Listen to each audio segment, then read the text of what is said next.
Sometimes life rips the floor out from under you without warning. The people you trusted walk away. The dreams you built with your bare hands fall apart. And worst of all, no explanation ever comes. It's in those moments, when nothing makes sense, when anger, confusion, and sadness choke your heart, that a brutal question starts to scream inside. Why is this happening to me? Tonight, you're not here by accident.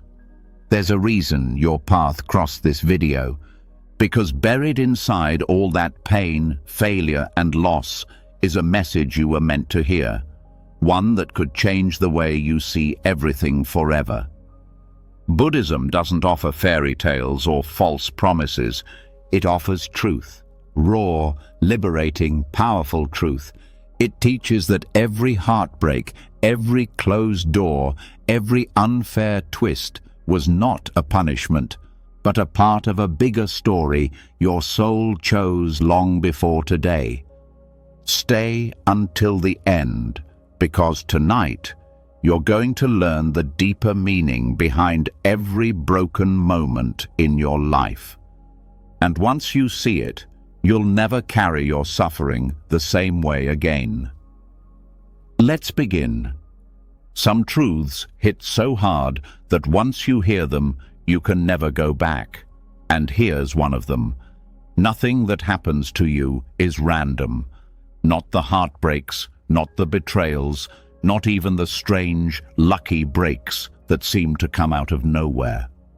There's a hidden blueprint stitched beneath every single event. A pattern, invisible to the eye, but as real as the air you're breathing right now. And tonight, you're not here by chance. You're here because something inside you is ready to see that pattern for the first time. What if every moment of pain was actually a seed you planted long ago? Not because you deserved to suffer, but because that seed was carrying a lesson that could only bloom under the right conditions. Every action you take, every word you speak, every choice you make drops a seed into the vast soil of existence. Some seeds sprout immediately.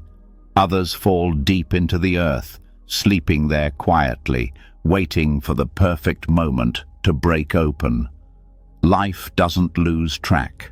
Life doesn't forget. Life is the most precise gardener you will ever meet. It's easy to think today's struggles are random, that you were just unlucky, that life has it out for you. But look deeper. Every joy you've ever experienced was once a seed. Every betrayal was once an unseen ripple you helped send out, even if it was lifetimes ago. This isn't punishment. This isn't revenge. This is simply the field, returning what was planted. Karma is not about blame.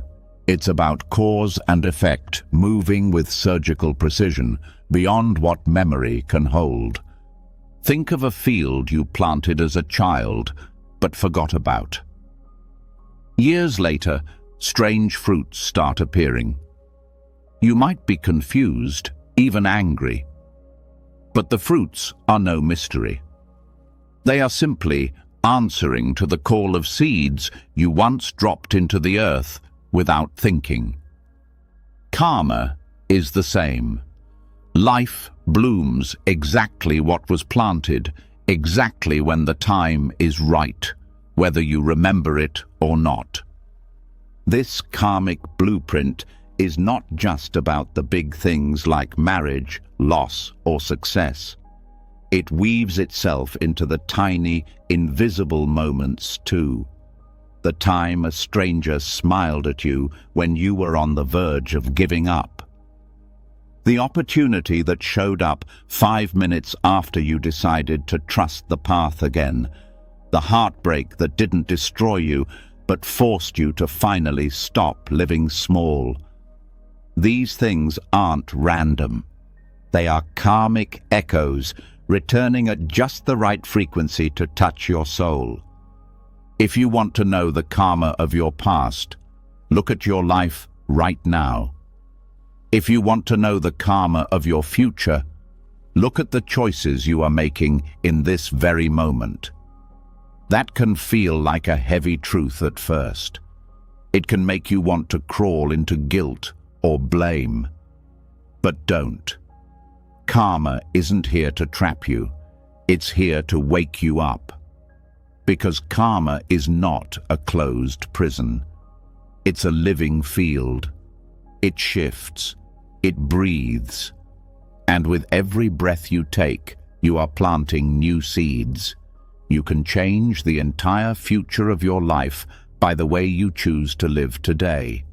Some seeds are stubborn. They come from old lifetimes, or ancestral lines, or collective energies. But even those can be softened by new seeds. Patience, compassion, forgiveness, courage. These new seeds send roots down into the hard ground of your history and start to break apart the old, hardened patterns. Little by little, breath by breath, you are reshaping your entire karmic garden. This is why the worst moments often come when you're ready to grow. Because the karmic blueprint knows what you need to crack open next, not to punish you, to free you.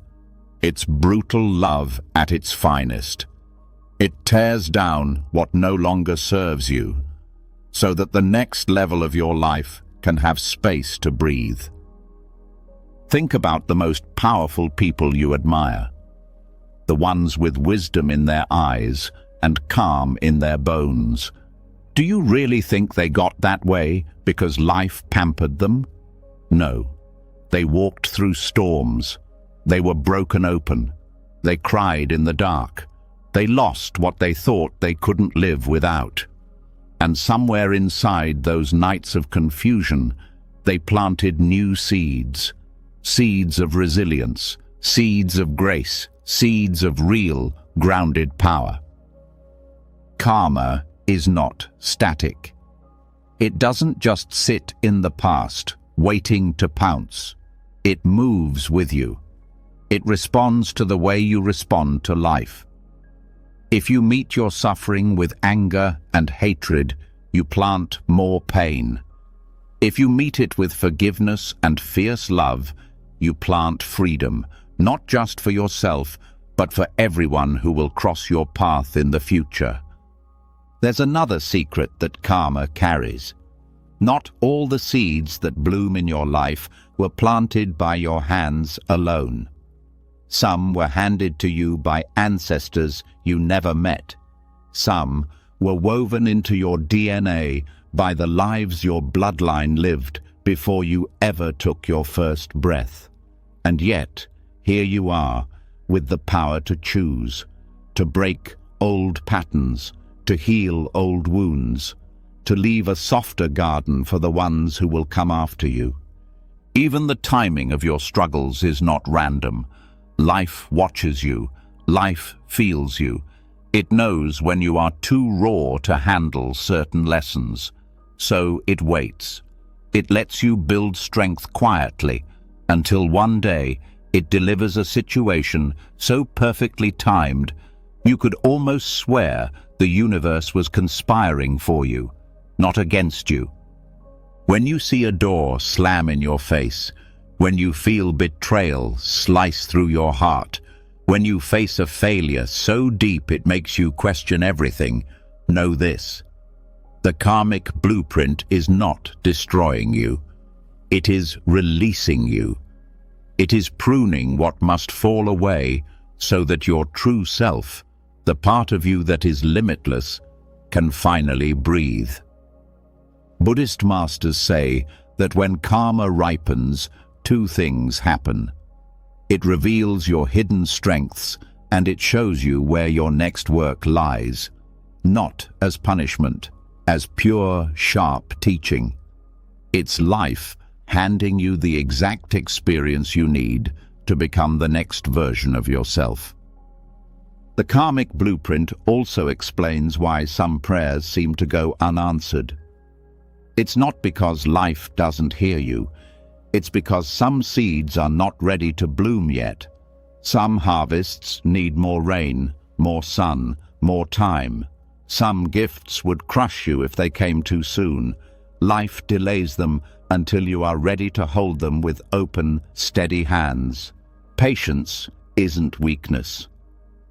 In karmic time, patience is mastery. It's trust. It's knowing that every breath, every tear, every silent act of kindness you plant into the field is shifting something invisible, something huge. And someday, when the time is right, it will break through the surface of your life, and you will understand why you had to wait. You don't have to live in fear of karma. You don't have to tiptoe through life trying to be perfect. You just have to be conscious. Be awake when you speak. Be awake when you act. Be awake when you choose between resentment and forgiveness, between fear and love, because every moment you are awake, you are planting a future you will be proud to inherit. You are not at the mercy of fate. You are an active co-creator with life. And every act of honesty, every word of compassion, every silent prayer for someone else's happiness echoes louder than you know. It shifts the currents. It heals the past. It builds a future wider than your current eyes can see. If you could see the tapestry of your life from above, the bright moments, the dark moments, the invisible threads connecting everything, you would be overwhelmed by the sheer beauty of it. Nothing wasted, nothing random, nothing without meaning. Even the pain you are carrying tonight is not here to break you. It's here to shape you into something stronger, deeper, and more fearless than you ever imagined you could be. And maybe, just maybe, the seeds you are planting tonight, the ones made of patience, trust, and silent courage, will blossom into a future more beautiful than any dream you thought you lost. Stay with this journey, because what comes next will take you even deeper. Next, we dive into the truth that will forever change how you see your life and everyone else's. How every event, every heartbreak, every coincidence is connected through the river of interdependence, a current that proves nothing stands alone and nothing is meaningless. Keep listening. You are about to see the river that's been carrying you all along. The seeds you planted, the blueprint unfolding beneath your feet. They are only half the story. There's something even bigger happening, something that stretches beyond personal karma and into the very structure of reality itself. To see it clearly, you need to lift your eyes from your own field and look at the vast, living river that carries all life together. Because the truth is harsher and more beautiful than anything you were ever taught. No event stands alone. No loss, no victory, no heartbreak, no miracle happens in isolation. Everything you experience is the final spark of 1,000 unseen causes coming together at once. Everything is woven. Everything is shared. Life is not a series of disconnected events. Life is a river where every drop is touched by every other drop. One cause here, another cause there, a ripple across time and space you will never trace fully with the mind, but that you feel deeply when you sit still enough. Nothing is separate. The loneliness you felt on that dark night wasn't created by a single bad day. It was built by layers of experiences, by the absence of certain voices, by the weight of choices made by others and yourself, all rippling together until they formed a tide that washed over you. The joy you felt when someone unexpectedly helped you wasn't just kindness in the moment. It was 100 silent acts of generosity moving through the world, finally reaching you when your heart needed it most. Everything that happens is a crossroads of causes. The words someone speaks to you today might be the echo of pain they swallowed 10 years ago. The opportunity that fell into your lap might be the reward of kindness given by someone else to a stranger you will never meet. The accident you barely avoided was not luck.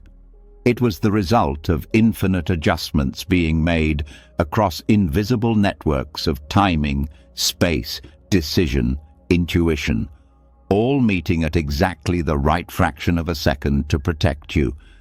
Life is not chaotic. Life is impossibly intricate, impossibly precise. Even the tragedies you thought were pure destruction carried hidden roots stretching backward into countless lives and choices. Your heartbreak didn't just spring out of nowhere.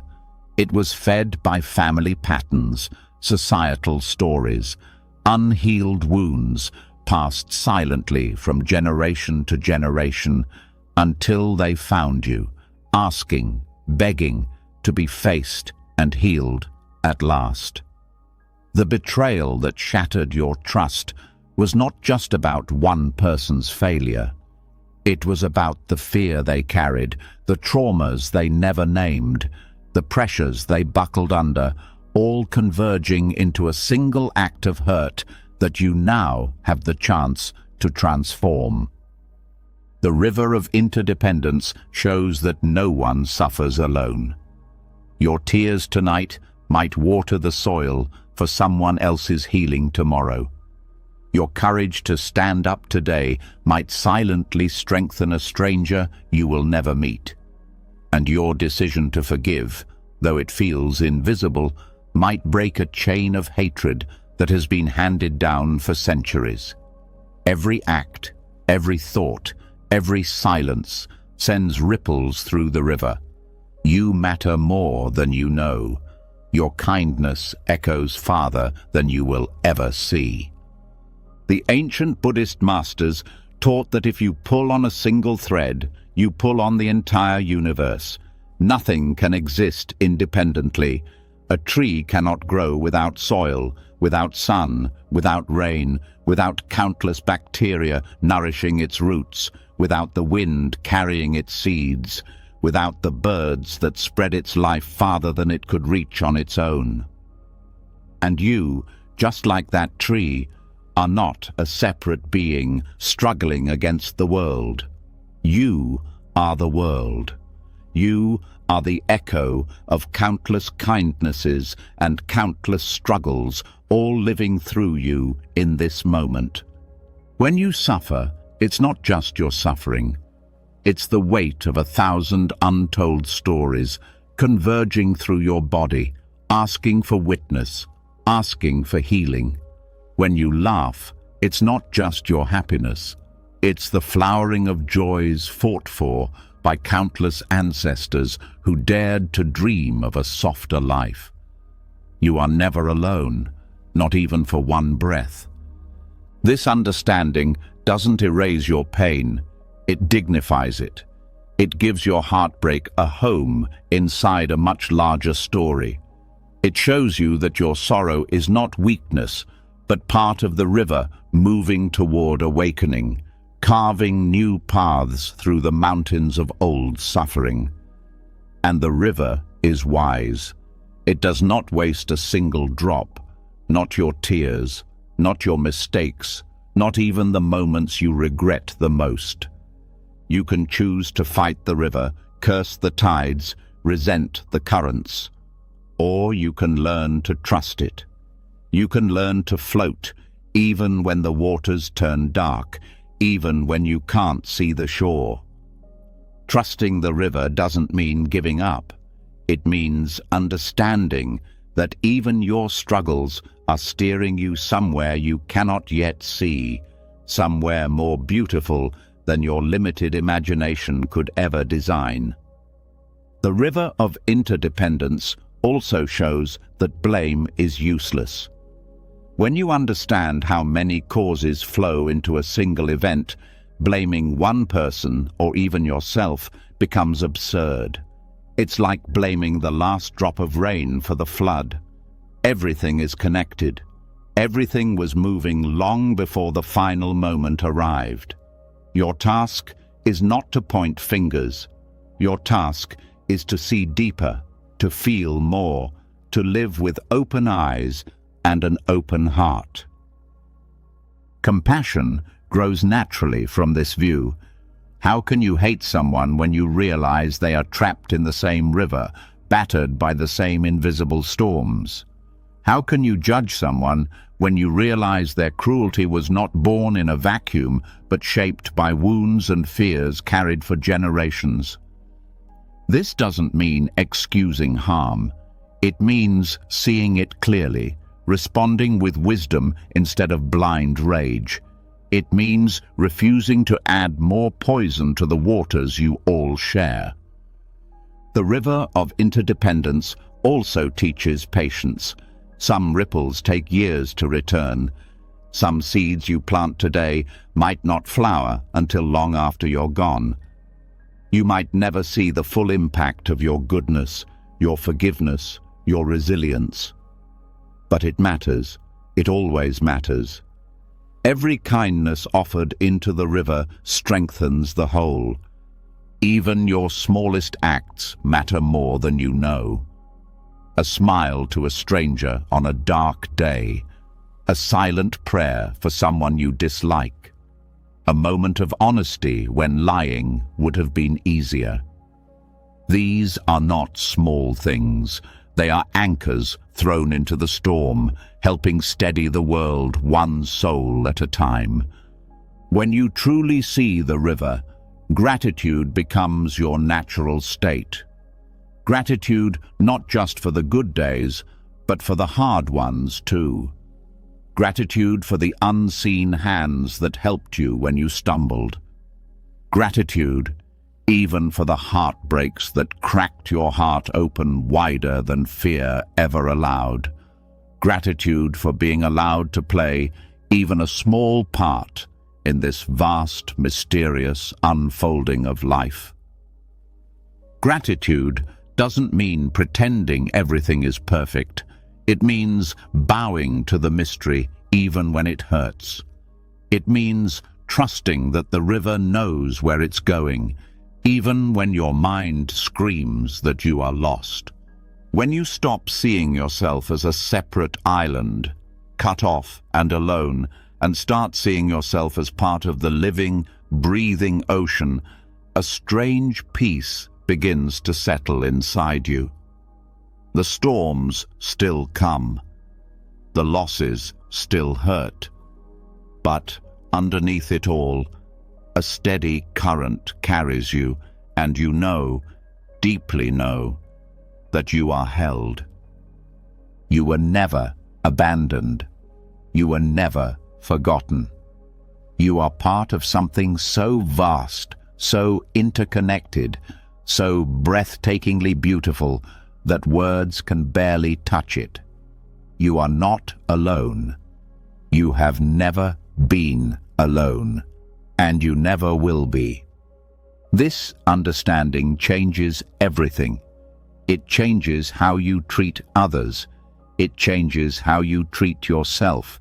It changes how you walk through the darkest nights.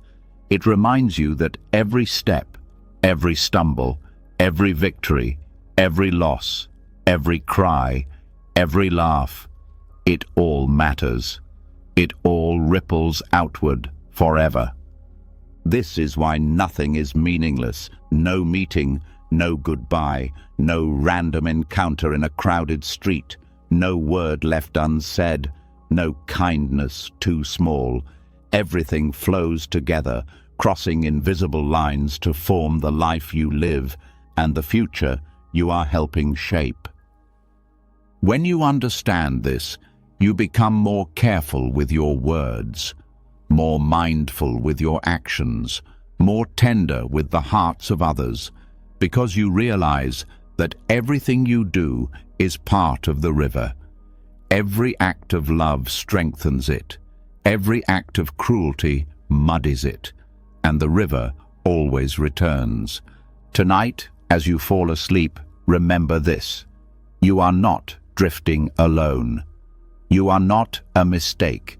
You are part of the great weaving, the great flowing, the great breathing of life itself. Trust the river. Add your courage to it.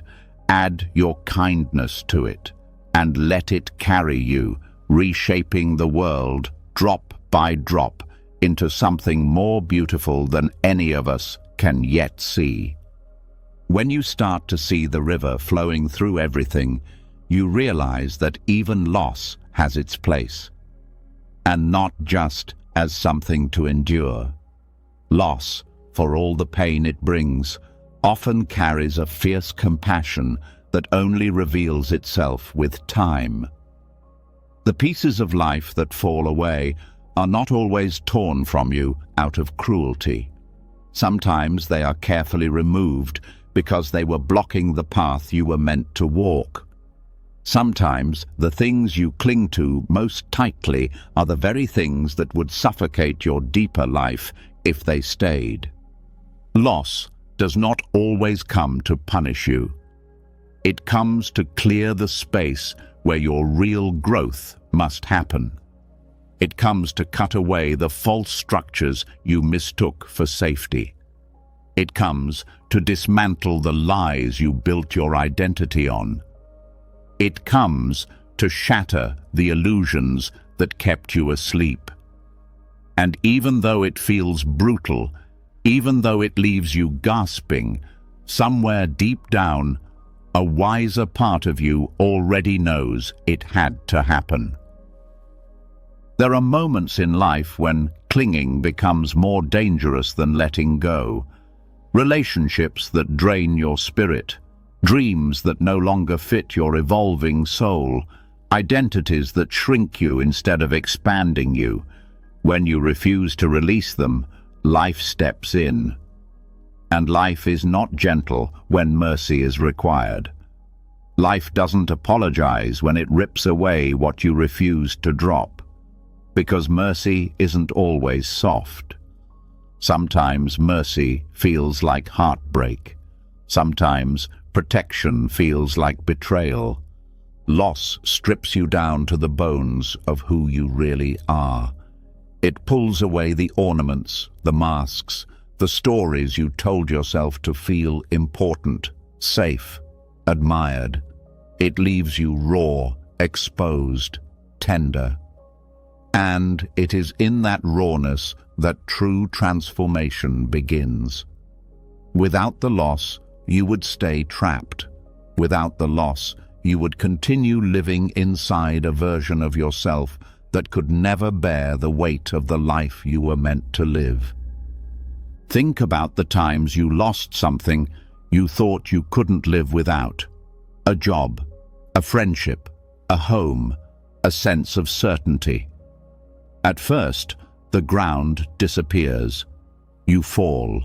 You question everything. You rage against the unfairness. But if you stay long enough in the emptiness, something unexpected starts to happen. New strength grows where weakness lived. New vision rises where blindness ruled. New freedom breathes where fear once choked you. Loss is not destruction. Loss is recreation. Loss is the fire that burns away what is false so that only the true can remain.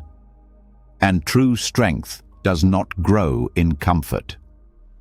True strength is born in devastation, in silence, in rebuilding yourself from pieces you never thought could fit together again. Sometimes life takes away, not because you are being punished, but because you are being saved from dangers you could not see. The relationship that broke your heart might have saved you from a lifetime of slow, spiritual death. The opportunity that slipped through your fingers might have protected you from a future you would have hated. The rejection that humiliated you might have preserved your dignity for something better. something you couldn't even dream about from where you stood back then. Pain blinds you at first. It makes it impossible to see the bigger mercy at work. It makes you curse the sky and question your worth. But slowly, if you are willing to stay open, you begin to see the fingerprints of compassion, even in the losses that shattered you. You begin to realize that losing what was not truly yours was the first step toward finding what could never be taken away. Every illusion you lose clears the way for a deeper truth.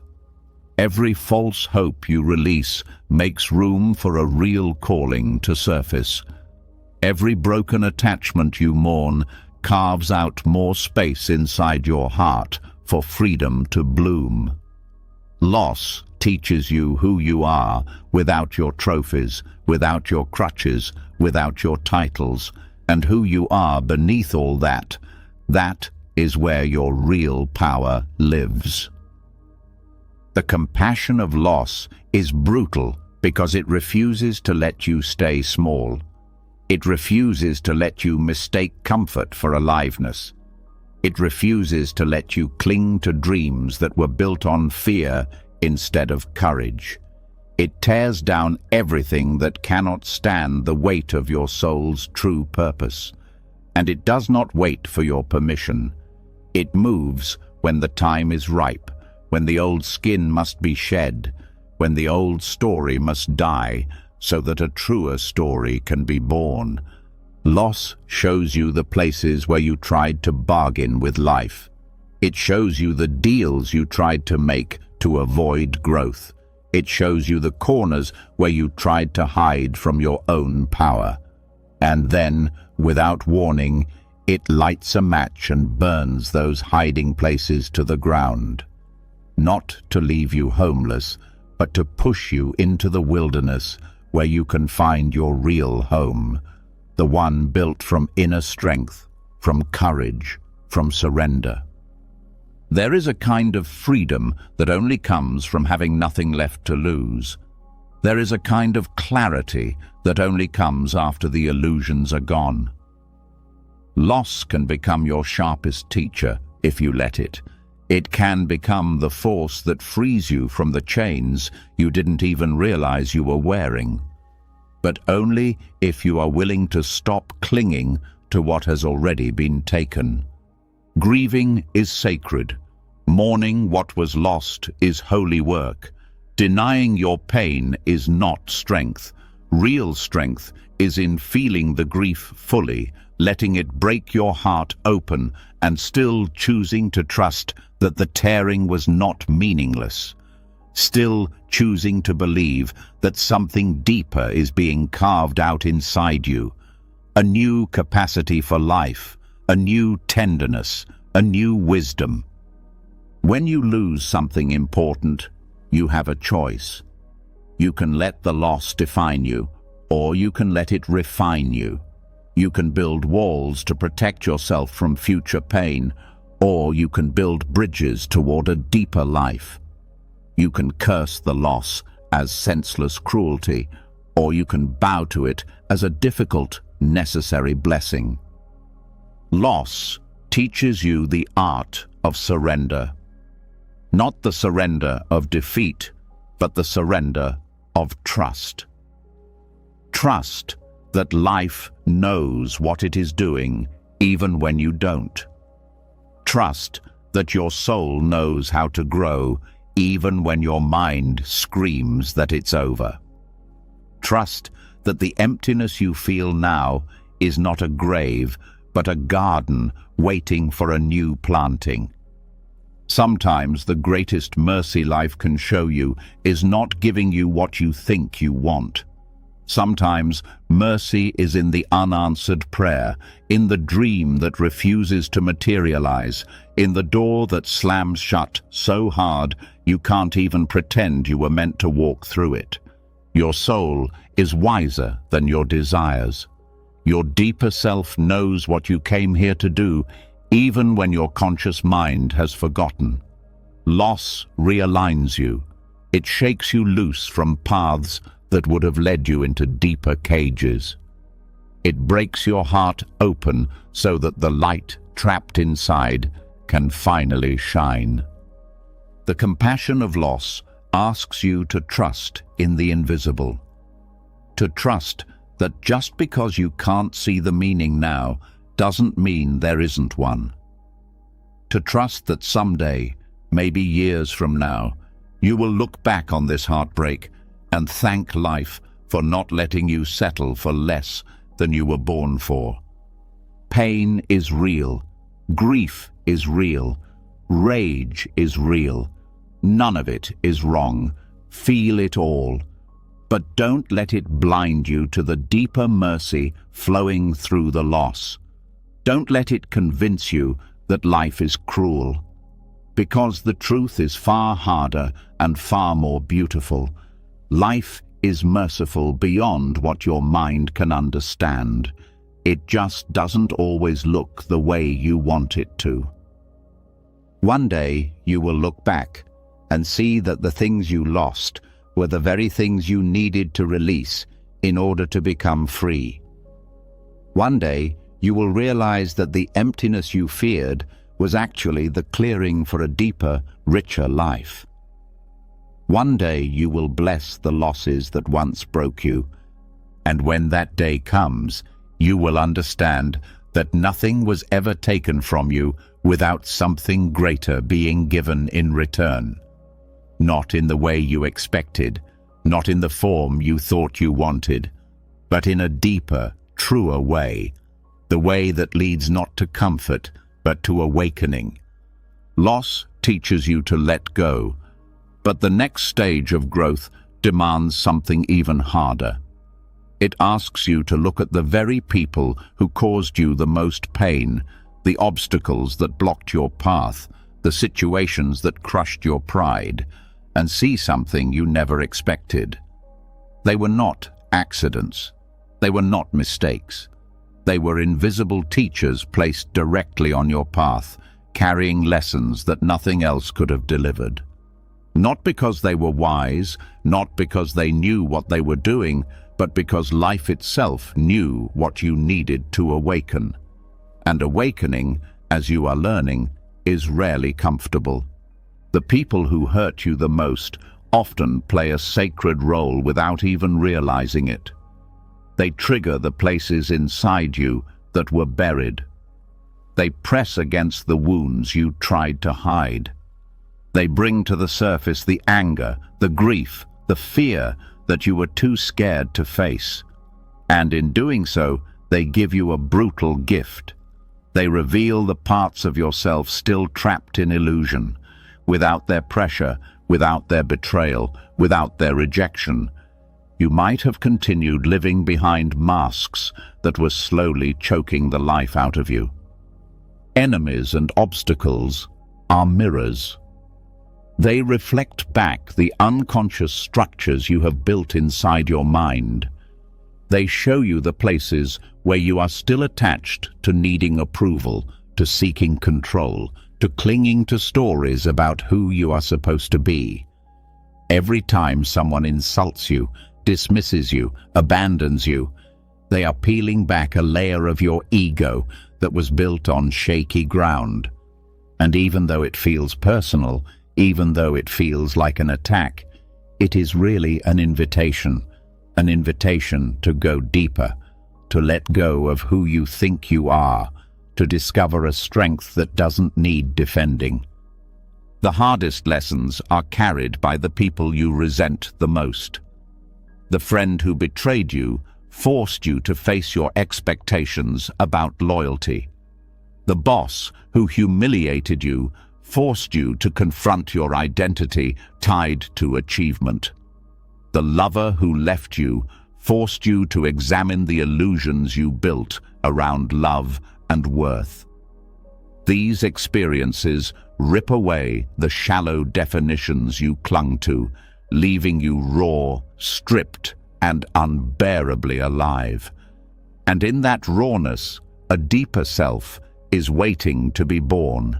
A self that is no longer chained to the opinions, actions, or validation of others.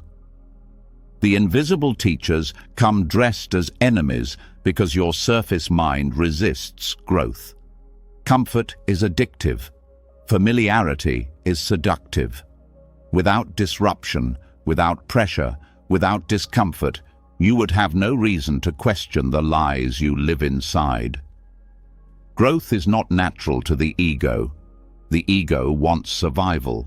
The soul wants freedom. And freedom often demands the breaking of everything false you built to protect yourself.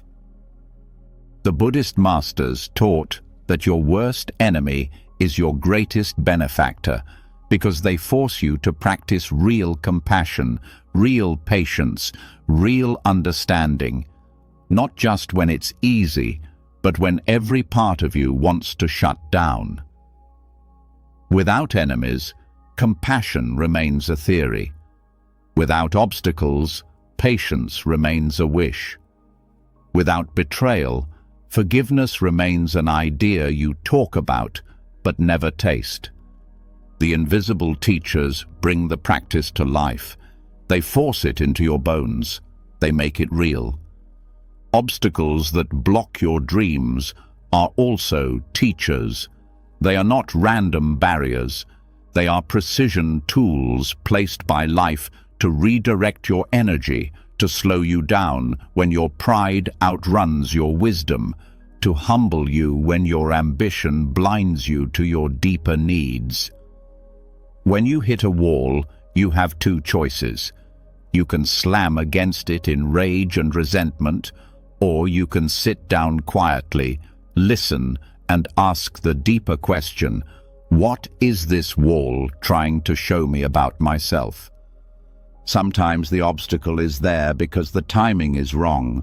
Sometimes it's there because your dream is still rooted in fear or vanity or insecurity, and it must be purified before it can bear fruit. Sometimes the obstacle is protecting you from a path that looks beautiful now, but would have hollowed out your soul if you had continued down it. The obstacle is not your enemy. It is a guardian standing at the doorway of a deeper life. The more you resist your enemies and obstacles, the more you suffer. Resistance strengthens the very ego structures the invisible teachers are trying to dismantle. Anger, blame, and bitterness solidify the illusions instead of dissolving them. But when you soften, when you allow yourself to feel the pain fully without creating new stories of hatred or victimhood, you break the cycle. You allow the lesson to enter. You allow the healing to begin. There is a fierce kind of gratitude that arises when you begin to see your life this way.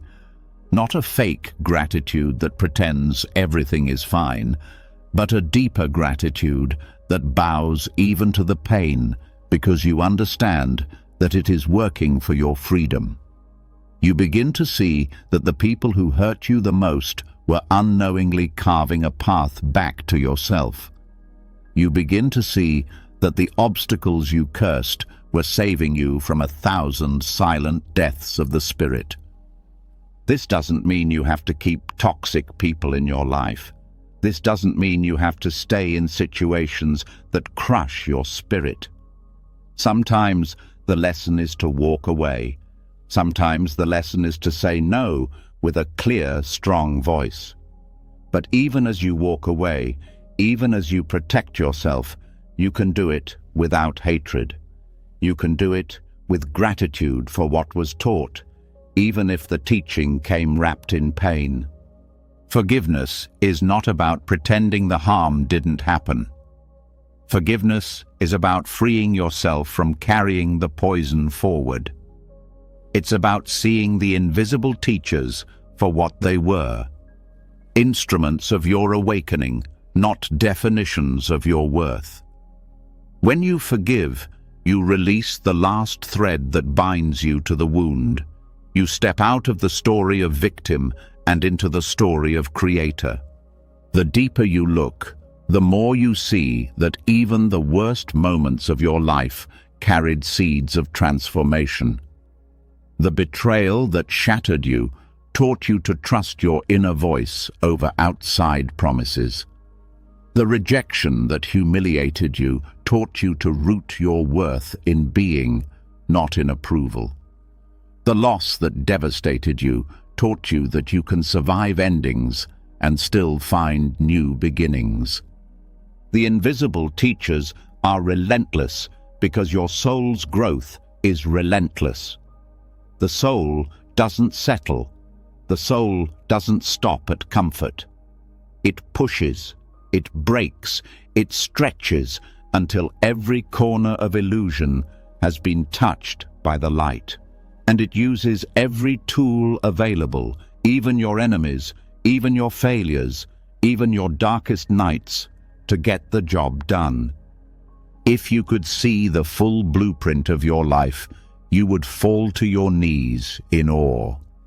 You would see that nothing was wasted, not one heartbreak, not one betrayal, not one failure. All of it was sculpting you into someone capable of real love, real freedom, real courage. All of it was stripping away the false so that the real could rise. The invisible teachers will not stop appearing. As long as there are still layers of ego to dissolve, life will keep sending them, each one rougher, sharper, more unexpected than the last. Not because life hates you, but because life loves you too much to let you stay small. Life sees the vastness inside you that you have forgotten. Life remembers the freedom you are capable of, even when you have given up on yourself. You are not a victim of your enemies. You are not a failure because of your obstacles. You are a soul in the middle of a sacred training, and the bruises you carry are not signs of weakness. They are proof that you are being forged into something fierce, something tender, something unbreakable.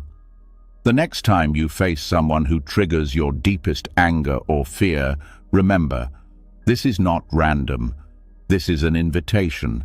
This is a mirror. This is a chance to meet yourself more honestly than you ever have before.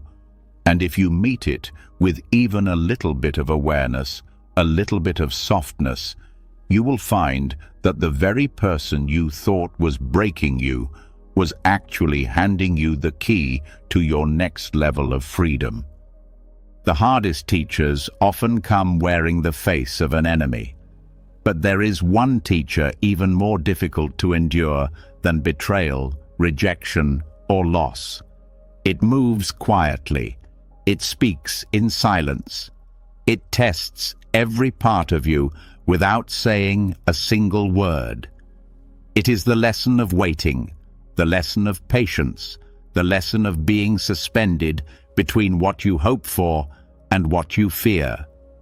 And just like the invisible enemies, it is not there to torture you. It is there to refine you. Patience feels like abandonment because your mind was trained to equate waiting with failure. You set goals, you plan outcomes, you chase results, and when nothing moves, when doors stay shut, when your prayers seem to dissolve into empty air, something inside starts to rot with doubt. But what if waiting is not the absence of progress? What if waiting is a silent, secret work happening underground where the mind cannot see? The mirror of delay shows you parts of yourself that no amount of action can reveal. It shows you your desperation. It shows you your hidden bargains with life. It shows you how much of your trust was conditional on getting what you wanted quickly. And it asks you, can you trust now, even when everything looks dead? Can you believe in a deeper timing, even when your plans have crumbled to dust? Waiting is not punishment. Waiting is preparation. Waiting is the soft, slow turning of the soil beneath your life, aligning pieces you cannot yet see. Seeds planted in the heart need darkness before they can break open. Roots grow in silence before anything appears above ground. Patience is not sitting around doing nothing. It is breathing into the unseen. It is keeping your heart alive while the outer world remains still. The mind hates waiting because it loses control. The mind wants guarantees, schedules, proof. But life is not a machine. It is a living river, and its currents cannot be forced. When you try to control timing, you create frustration, bitterness, despair. When you surrender to timing, you create openness, resilience, and hidden strength. Think about the times in your life when something you desperately wanted didn't happen on your schedule. Maybe it was love. Maybe it was success. Maybe it was healing. You raged, you cried, you doubted. But later, when the pieces finally fell into place, when the right door finally opened, you saw it. The waiting was not wasted. The delay protected you. The delay matured you. The delay prepared the ground so that when the blessing arrived, you were able to hold it without destroying it. Life delays what would harm you if given too soon. Life delays what would overwhelm you if delivered before your inner roots were deep enough to support it. Life delays what would have fed your ego instead of feeding your soul. Delay is not cruelty. It is protection. It is grace disguised as emptiness. The mirror of delay forces you to see where you have placed your worth. If you cannot be happy unless your goals are met on time, then your happiness was never free. It was chained to conditions. True freedom is being able to stand in the middle of the unknown and still feel your own breath. True strength is being able to say, even in the absence of results, I am whole. I am enough. I am alive. Patience trains you to love the process more than the prize.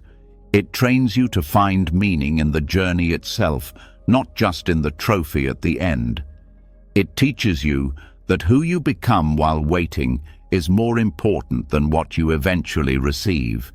Without patience, success becomes a hollow victory. Without patience, love becomes another possession. Without patience, healing becomes another achievement to brag about instead of a real transformation. The waiting is where character is formed. The waiting is where faith is tested and strengthened. The waiting is where you learn to surrender without giving up. To trust without needing constant evidence. To breathe without guarantees. Patience is active, not passive. It demands presence. It demands attention to the small things. It demands that you live fully even when the big things remain unfinished. Patience asks you to find beauty in the partial, in the broken, in the in-between. It asks you to stop measuring your worth by how fast you climb and start measuring it by how deeply you love while standing still.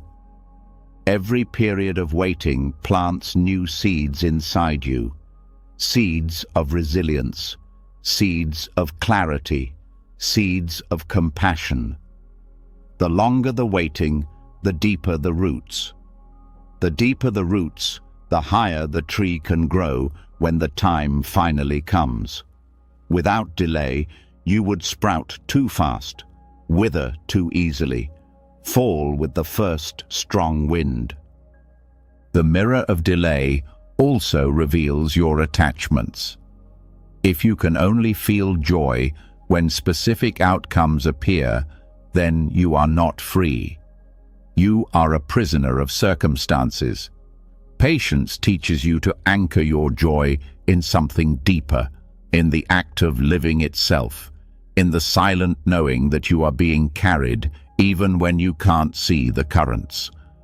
Think of the greatest trees you have ever seen, the ones that tower silently over everything. Their power is invisible.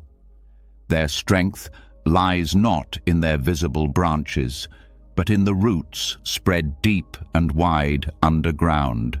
Those roots took years to grow, years of unseen work, years of silent, patient expansion beneath the surface. And when the storms came, it was not the tallest trees that survived. It was the trees with the deepest roots. Delay is building your roots. Delay is deepening your unseen strength.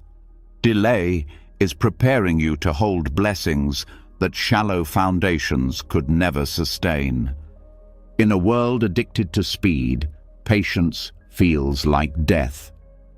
Everything tells you to hurry. Everything tells you that faster is better. Achieve quickly, love quickly, heal quickly. But true life laughs at speed. True life values depth over speed, integrity over appearances, substance over sparkle. Patience demands humility.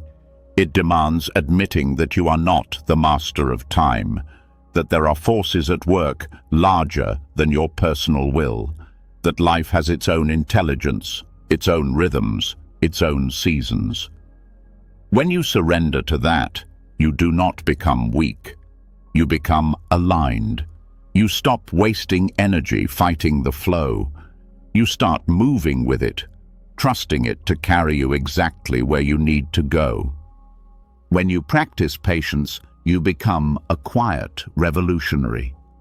In a world that screams for instant gratification, you choose depth. In a culture obsessed with results, you choose presence. In a society drunk on speed, you choose the ancient wisdom of slow growth, of unseen preparation, of silent unfolding. And the rewards of patience are not small, they are enormous. When the right door finally opens, it stays open. When the right love finally arrives, it nourishes instead of drains. When the right calling finally blossoms, it fits your soul like a second skin. Nothing forced, nothing stolen, nothing hollow, everything real, everything earned. The mirror of delay is harsh because it shows you how much of your suffering is created by your own impatience, how much pain you add by demanding life move on your schedule. But it also shows you the secret door. When you stop demanding and start trusting, the waiting itself becomes holy. The waiting itself becomes sacred ground where miracles are quietly forming. Patience does not mean giving up on your dreams. It means holding them lightly, trusting that if they are true dreams, they will ripen in their own perfect time. Trusting that if they fall away, it is because something even more aligned is being prepared for you. Life is not ignoring you. Life is not punishing you. Life is ripening you. Life is building the capacity inside you to receive what you asked for without being crushed by it. And sometimes that building process takes longer than your mind would like. You are being prepared for the life you cannot yet handle. You are being strengthened for the blessings that would break a weaker version of you. You are being deepened for a love, a calling, a freedom that requires your fullest, strongest self. Waiting teaches you that you are already enough even before the blessings arrive, that you are already worthy even when your hands are empty, that you are already whole even when the world tells you to hurry up and prove your value. The patience you practice today will become the stability you stand on tomorrow. The trust you cultivate in the silence will become the wisdom that carries you when the storms come. The depth you build in the unseen seasons will become the light you shine when it's finally your time to rise. Stay with it. Stay soft. Stay open. Because just like seeds breaking open underground, just like roots spreading unseen beneath the earth, just like stars forming in the dark belly of the universe, your life is blooming in ways you cannot yet see. And when the time comes, not your time, but life's perfect time, everything you have been waiting for will unfold with a power and a grace that makes the waiting more than worth it. Waiting teaches you to trust the unseen, but there is another test even sharper, even harder to swallow. It is the test of regret. The mistakes you made, the paths you wish you hadn't walked, the words you wish you could take back, they rise like ghosts from your past, whispering that you failed, that you ruined something precious, that you are too broken to fix. But what if regret itself is not a failure? What if it is part of the awakening you came here to live? What if even your worst mistakes happened not to destroy you, but to ripen you for a truth you could not have reached any other way? The cosmic timing of regret shows that mistakes do not happen randomly. They happen exactly when they must. They happen when the old self must die, but the new self has not yet been born. They happen at the crossroads between ignorance and wisdom, when the soul, exhausted from pretending, finally stumbles into a new kind of seeing. Regret feels like punishment because it pierces so deeply. It shows you your blindness, your selfishness, your pride, your fear. It shows you the damage you caused, the opportunities you wasted, the love you betrayed. But underneath the shame, underneath the grief, underneath the self-condemnation, something else is moving, the birth of awareness. Mistakes are scheduled for when you are most ready to see what you could not see before. They are timed not to destroy your life, but to shatter the illusions that kept you trapped. Without mistakes, your ego would stay swollen and blind. Without mistakes, you would keep walking the wrong paths, clinging to wrong dreams, building a life out of hollow victories. Mistakes interrupt the momentum of falsehood. They collapse the towers built on sand.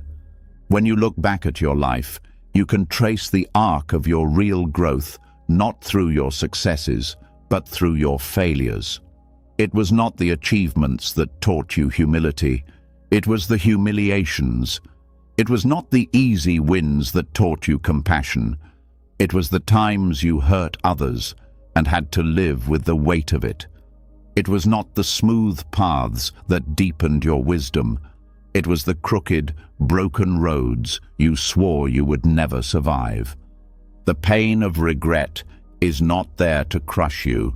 It is there to carve out the space for a deeper, truer self to emerge. Without regret, your heart would stay shallow. Without regret, your understanding of love would remain small. Without regret, your empathy for the struggles of others would be thin and hollow. Terrible decisions often come when you are outgrowing an old self, but have not yet learned how to step into the new one. You reach for what you think will save you: status, pleasure, approval, control, but it fails you. And in that failure, you are forced to confront the truth, that what you were chasing was never real, never enough, never yours to begin with. Regret opens your eyes by breaking your heart. It shows you what you valued too cheaply, what you ignored too easily, what you betrayed too quickly. It holds up a mirror not to shame you, but to wake you. It forces you to feel what you made others feel. It forces you to see the ripples of your unconsciousness. And in that seeing, you are no longer who you were. You are cracked open. You are softened.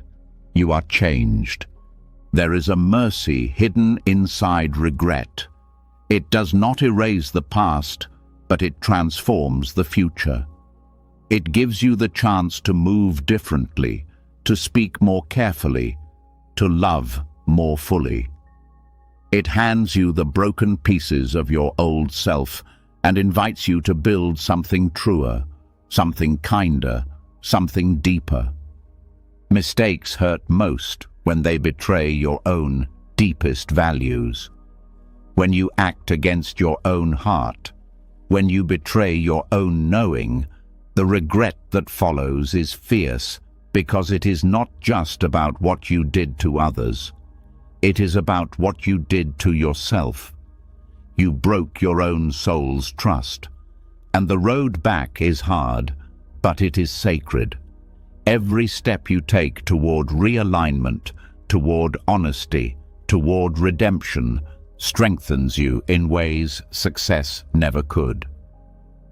The cosmic timing of regret also shows that not all mistakes are meant to be avoided. Some mistakes are necessary initiations. They strip you of arrogance. They humble your certainties. They expose the fragility of your masks. They invite you into a deeper relationship with reality, one where perfection is not the goal, but presence is. One where you stop trying to be flawless and start trying to be real. Regret teaches you the difference between guilt and responsibility. Guilt freezes you in self-hatred. Responsibility moves you toward repair. Guilt says, "I am bad." Responsibility says, "I made a mistake and I will do better." Guilt keeps you stuck in shame. Responsibility opens the door to healing, for yourself and for others. You cannot erase your mistakes. You cannot undo the harm, but you can transform the meaning of what happened. You can choose to become someone who carries the lessons with humility and kindness. You can choose to live in a way that honors the pain you caused by refusing to pass it forward. This is why the timing of regret matters. You feel the weight of your actions when you are finally strong enough to bear it. You see the truth when you are finally ready to act differently. The timing is not random. It is tailored to your soul's capacity for awakening. When you were younger, you made mistakes from blindness, from fear, from desperation. Now, the regret you feel is a sign of growth. It is a sign that you are no longer willing to live unconsciously. It is a sign that you are waking up. Some mistakes you will carry for a lifetime, not as burdens, but as sacred scars. They will remind you where you came from. They will remind you how precious trust is, how fragile love is, how dangerous unconsciousness is. They will make you more tender with the brokenness of others. They will make you more careful with your words, your promises, your presence. You can rage against your past mistakes. You can drown in the bitterness of what could have been, or you can bow to them. Thank them for what they taught you. Thank them for tearing down the false self you clung to. Thank them for setting you on a path toward truth, even if the journey began with a fall.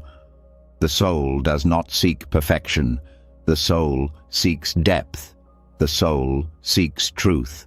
And mistakes are the chisels that carve depth and truth into the stone of your being. When you see regret not as a punishment, but as a scheduled awakening, you stop fearing failure. You stop pretending you are flawless. You stop clinging to a life sanitized of risks and mistakes. You live more fully. You dare more greatly. You love more fiercely because you know that even if you stumble, even if you fall, life will use it. Life will shape it. Life will turn it into something beautiful if you let it. You are not defined by your worst mistakes. You are defined by how you rise from them, how you learn from them, how you transform because of them. Regret is not your enemy. It is your teacher. It is your midwife into a larger, wiser, freer life. There are people you have hurt. There are choices you cannot undo. There are roads you cannot walk back. But there is a road forward. There is always a road forward. A road built not by denying the past, but by integrating it. A road paved with humility, forgiveness, courage, and a fierce commitment to live more awake. One day, you will look back at the regrets that haunt you now and see them differently. You will see them as sacred messengers. You will see them as doorways. You will see them as the fire that purified your soul. Until then, walk with your regrets tenderly. Let them break your heart without breaking your spirit. Let them teach you how to live with more love, more care, more reverence for this fragile, beautiful life. Mistakes break you open so you can begin to see your life more clearly. But even as regret carves its lessons into your heart, there are still deeper forces shaping your journey. Forces you may have no memory of. Some burdens seem too heavy for one lifetime. Some struggles feel strangely familiar, as if they have been following you from place to place, lifetime to lifetime, asking to be faced. And this is where the next truth reveals itself. Not all seeds were planted in this lifetime. Some are echoes from long before your current memory was born. The echoes of forgotten choices are the invisible threads connecting your present challenges to actions, decisions, and energies from lives you cannot recall, but that still ripple through you today. This isn't about blame. This isn't about punishment. It is about growth. It is about the soul's long journey toward wisdom, compassion, and freedom. A journey that stretches across more than one lifetime. There are pains that do not make sense if you look only at this life. There are losses too sharp, fears too deep, patterns too stubborn to be explained by childhood alone. You meet someone and feel an overwhelming connection or an unexplainable distrust. You face a struggle that feels ancient, as if it has been waiting for you. You carry dreams of places you have never visited, fears of events you have never endured. These are not accidents. They are the lingering vibrations of choices made long ago. In Buddhism, karma does not expire with death. It rolls forward, carrying seeds that will seek the right soil to ripen. Some seeds ripen quickly, within years. Others wait lifetimes. But they do not forget. They do not disappear. They circle back when the conditions are right, when your soul is strong enough to face them, when you have gathered enough wisdom to choose differently. Your present hardships might be the final echoes of unfinished lessons, the last threads of old contracts waiting to be dissolved. You are not being punished. You are being given the rare, sacred opportunity to close old chapters, to heal old wounds, to free yourself from cycles older than memory. The soul craves completion. It craves wholeness, and so it draws to itself the exact circumstances needed to untangle the knots left behind. The betrayal you suffer now might be the mirror of a betrayal you once committed. The loneliness you endure now might be the echo of walls you once built to keep love out. The injustice you face now might be the final balancing of an old misuse of power. This is not meant to shame you, it is meant to empower you, because if your life is shaped by echoes, then your choices today matter more than ever. Every act of forgiveness, every act of compassion, every act of courage not only changes this life, but sends ripples forward, healing patterns that stretch back through the centuries. You do not need to remember your past lives to heal them. You only need to stay awake to the lessons unfolding now. Every time you respond to pain with awareness instead of reaction, you are breaking an ancient cycle. Every time you choose kindness over fear, generosity over greed, trust over control, you are rewriting old stories that have bound you for lifetimes. Think of your life as a tapestry woven not just from the threads of today, but from countless threads stretching back through time. Some threads are bright and strong, born of love and courage.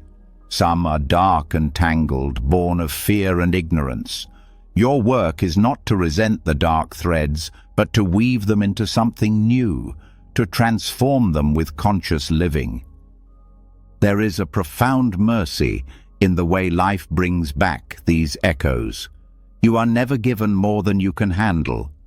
The echoes return not to overwhelm you, but to give you the chance to heal in ways you could not before. They surface when your soul is ready, when your heart has enough tenderness, when your mind has enough strength to choose differently. And even if you fall again, even if you make the same mistakes, the opportunity is not lost. Life is patient. Karma is patient. The echoes will return as many times as needed, each time offering you another chance to wake up, to heal, to love more deeply. This understanding changes how you see your hardships. Instead of asking, "Why is this happening to me?" you begin to ask, "What is this trying to heal through me? What old pain is seeking freedom through this experience? What ancient weight is asking to be lifted by the way I choose to respond now?" Sometimes the people who hurt you the most in this life are souls who once loved you deeply in another. Sometimes the battles you fight now are the aftermath of wars you once waged. Sometimes the gifts you carry, your talents, your insights, your deep compassion, are the flowering of seeds planted long, long ago. Nothing is wasted. Nothing is random. Every experience, every relationship, every struggle is part of a larger story, a longer journey, a deeper unfolding. And when you start to see your life through this wider lens, you stop feeling like a victim of circumstances. You start seeing yourself as a conscious participant in an ancient dance of growth and healing. The echoes of forgotten choices also teach humility. You stop judging others so quickly. You realize that everyone is carrying invisible burdens, wrestling with old wounds, trying, and sometimes failing, to choose love over fear.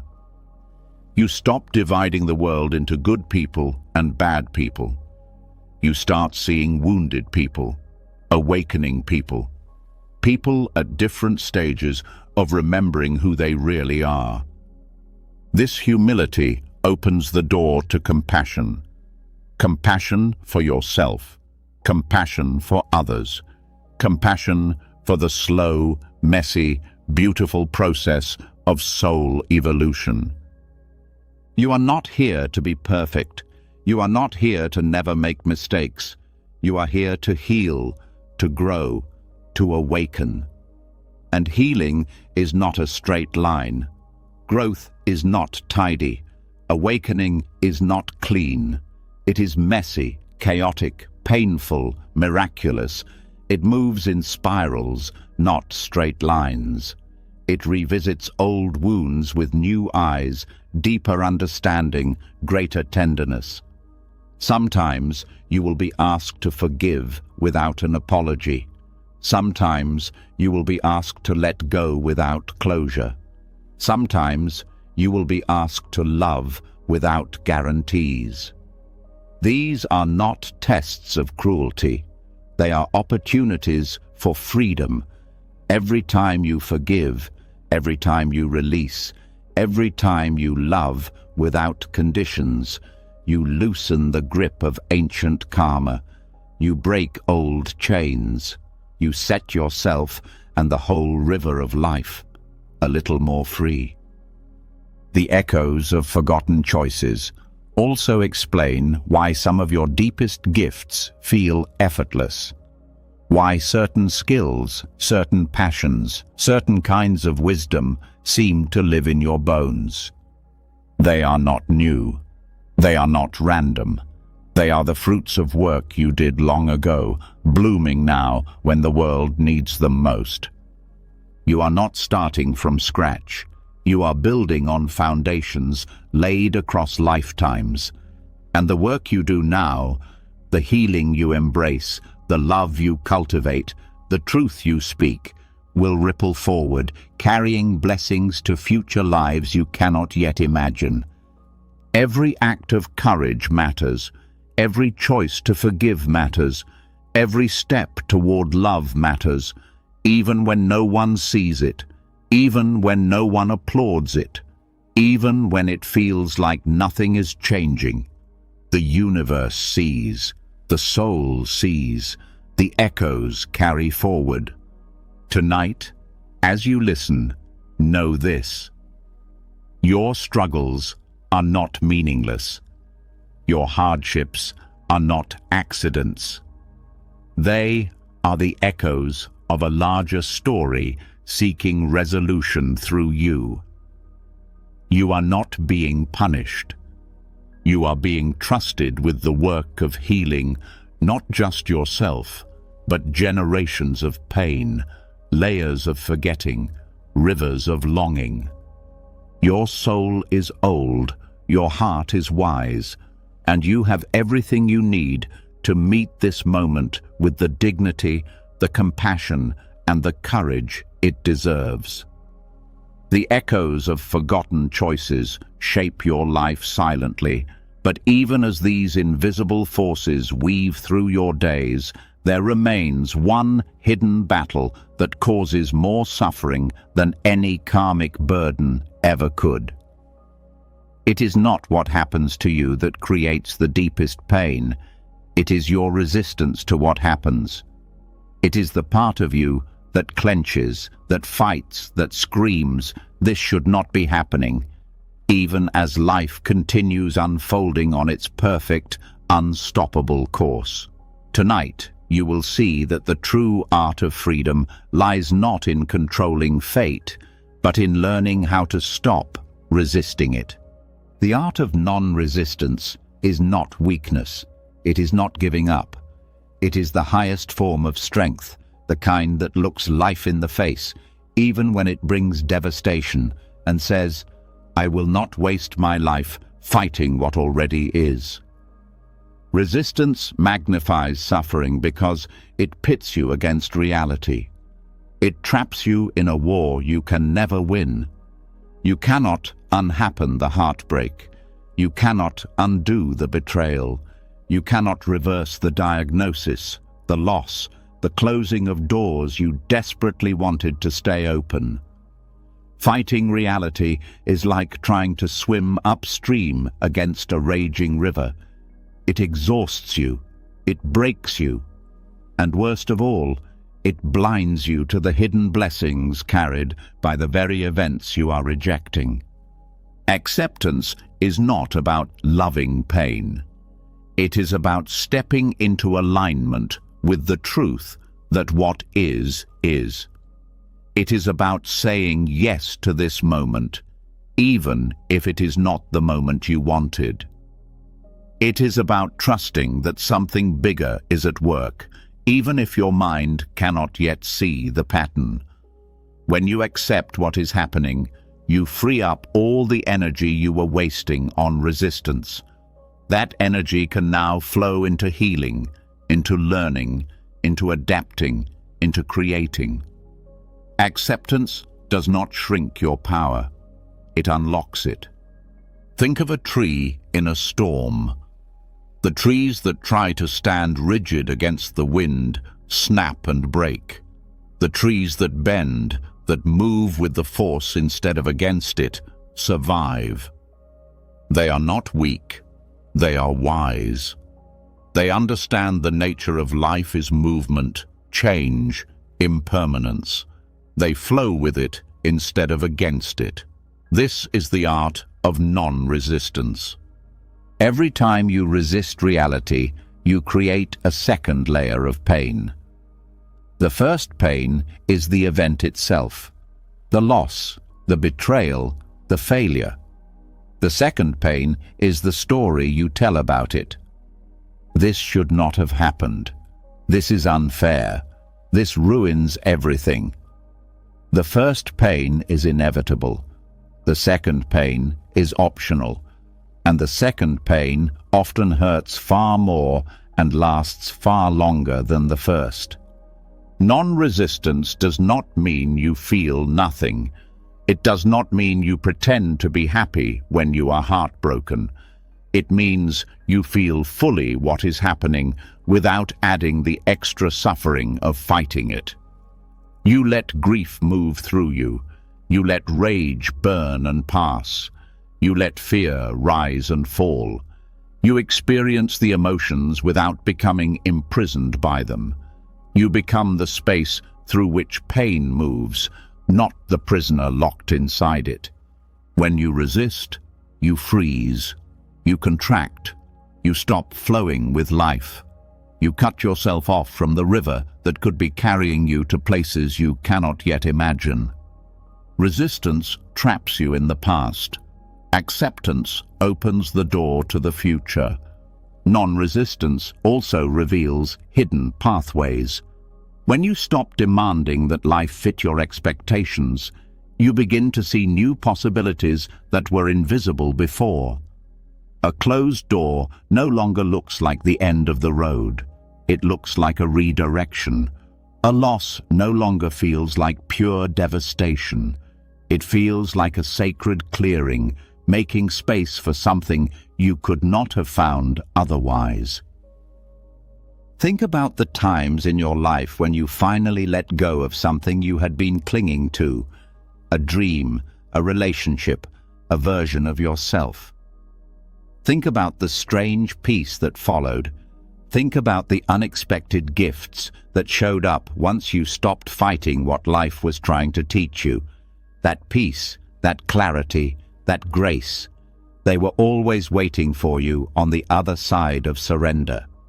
The art of non-resistance is the art of trust. Trust that you are not being punished. Trust that life knows what it is doing even when it shatters your plans. Trust that your soul came here not to cling to safety, but to grow into greatness. Trust that the very events you are trying to resist may be the ones that carry the keys to your next becoming. Resistance says, "This should not be happening." Acceptance says, "Since this is happening, how can I meet it with wisdom, courage, and grace?" Resistance shrinks your life into a constant battle. Acceptance expands your life into a sacred dance. Non-resistance also deepens compassion. When you accept your own pain without judgment, You become more capable of holding space for the pain of others. You stop needing to fix everything. You stop needing to force outcomes. You start trusting the timing, the unfolding, the deep wisdom operating beneath the chaos. There is a fierce beauty in surrendering to what is. It strips away the false belief that you were ever in control.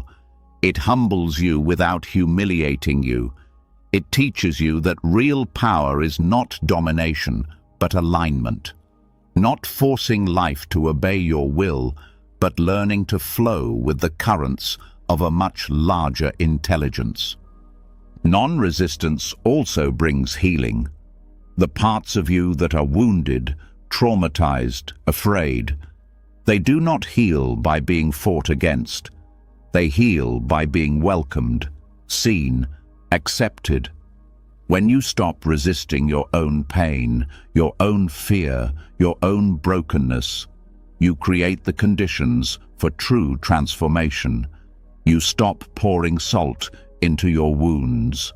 You start allowing life to breathe through them, to cleanse them, to heal them. Acceptance does not mean you stop acting. It means you act from a place of clarity, not desperation. You still move, you still choose, you still create. But your actions are no longer fueled by panic, rage, or denial.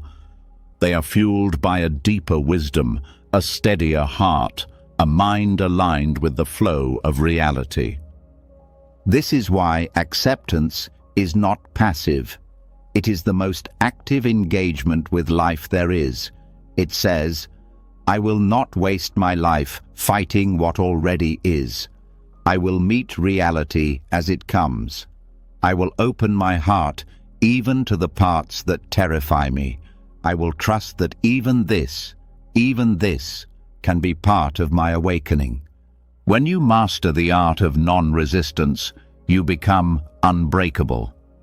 Not because you are never hurt, but because you know that hurt is not the end of the story. Because you know that every ending carries a beginning inside it. Because you know that life does not destroy, life transforms.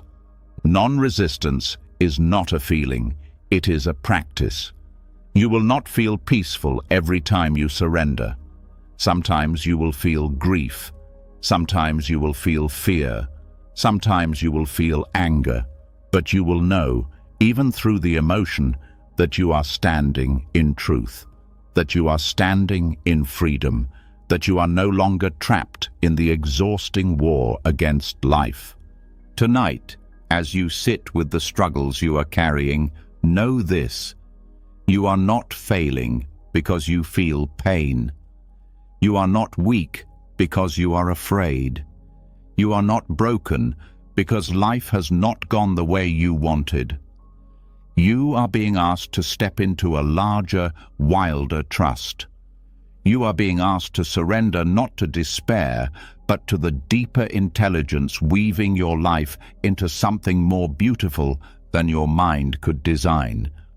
You are being asked to stop fighting reality and start dancing with it. To stop resisting the river and start letting it carry you. To stop clenching your fists and start opening your hands. Learning to stop resisting life opens the door to a much greater discovery. Because once you stop fighting what happens, you start seeing what has been hidden inside your suffering all along. You begin to notice that pain was never empty. It was never meaningless. Buried deep inside every heartbreak, every failure, every loss, is something precious waiting to grow. Tonight you will see the hidden truth. The moments that shattered you were planting seeds of strength, compassion, and wisdom that you would one day need for a life bigger than the one you thought you were building. Painful moments are not dead ends. They are beginnings disguised as endings.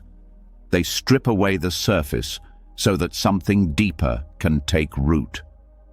They break down false dreams so that truer ones can rise. They tear open the shell of who you thought you were so that who you really are can finally breathe. When you look back at the hardest seasons of your life, you will not just see the scars. You will also see the skills you gained without even realizing it. The resilience built in the nights you thought would never end. The compassion born in the moments when your own heart was breaking. The strength forged when you stood back up after being knocked down harder than you ever thought you could survive. The seeds planted in pain are slow to sprout. They grow underground first, unseen, feeding on your tears, your doubts, your silent prayers. They do not reveal themselves immediately. They need time. They need patience. They need the kind of nurturing that only comes from living with open hands and an open heart, even when it feels safer to close everything down. Pain teaches you things comfort never could. It teaches you how to keep breathing when every part of you wants to give up. It teaches you how to find beauty in the small things when the big things fall apart. It teaches you how to walk through the world with tenderness because you know what it feels like to be shattered. Without your pain, you would not be who you are becoming. Without your losses, you would not have the depth to carry the blessings that are coming. Without your heartbreaks, you would not have the eyes to see the sacredness of what remains. Pain does not just wound you. It shapes you. It sharpens you. It humbles you. And in doing so, it prepares you for missions you cannot yet see. There are strengths inside you now that were born from nights you cried alone. There is a wisdom in your bones that was forged in the fire of your mistakes. There is a kindness in your touch that grew because you know how it feels to be unseen, unheard, unloved. These gifts were not given to you easily. They were earned, and they are yours to carry forward, not as burdens, but as medicine for a world that desperately needs what only you can offer. Sometimes your greatest contribution to the world will not come from your successes. It will come from the way you carry your wounds, from the way you stay open even after being broken, from the way you choose to love even when you have every reason to harden. The seeds of promise hidden in painful moments do not bloom overnight. Sometimes they take years. Sometimes you will not recognize them until you are standing in a place you never expected to reach, using skills you never consciously learned, touching lives you never thought you could impact. Pain plants resilience. It teaches you that you can survive what you thought would kill you. It teaches you that your worth is not dependent on your circumstances. It teaches you that even when everything else is stripped away, something eternal remains inside you, something that cannot be taken, broken, or lost. Pain plants compassion. It breaks down the walls of judgment. It opens your heart to the struggles of others. It teaches you that you are not separate from the suffering of the world, but intimately woven into it.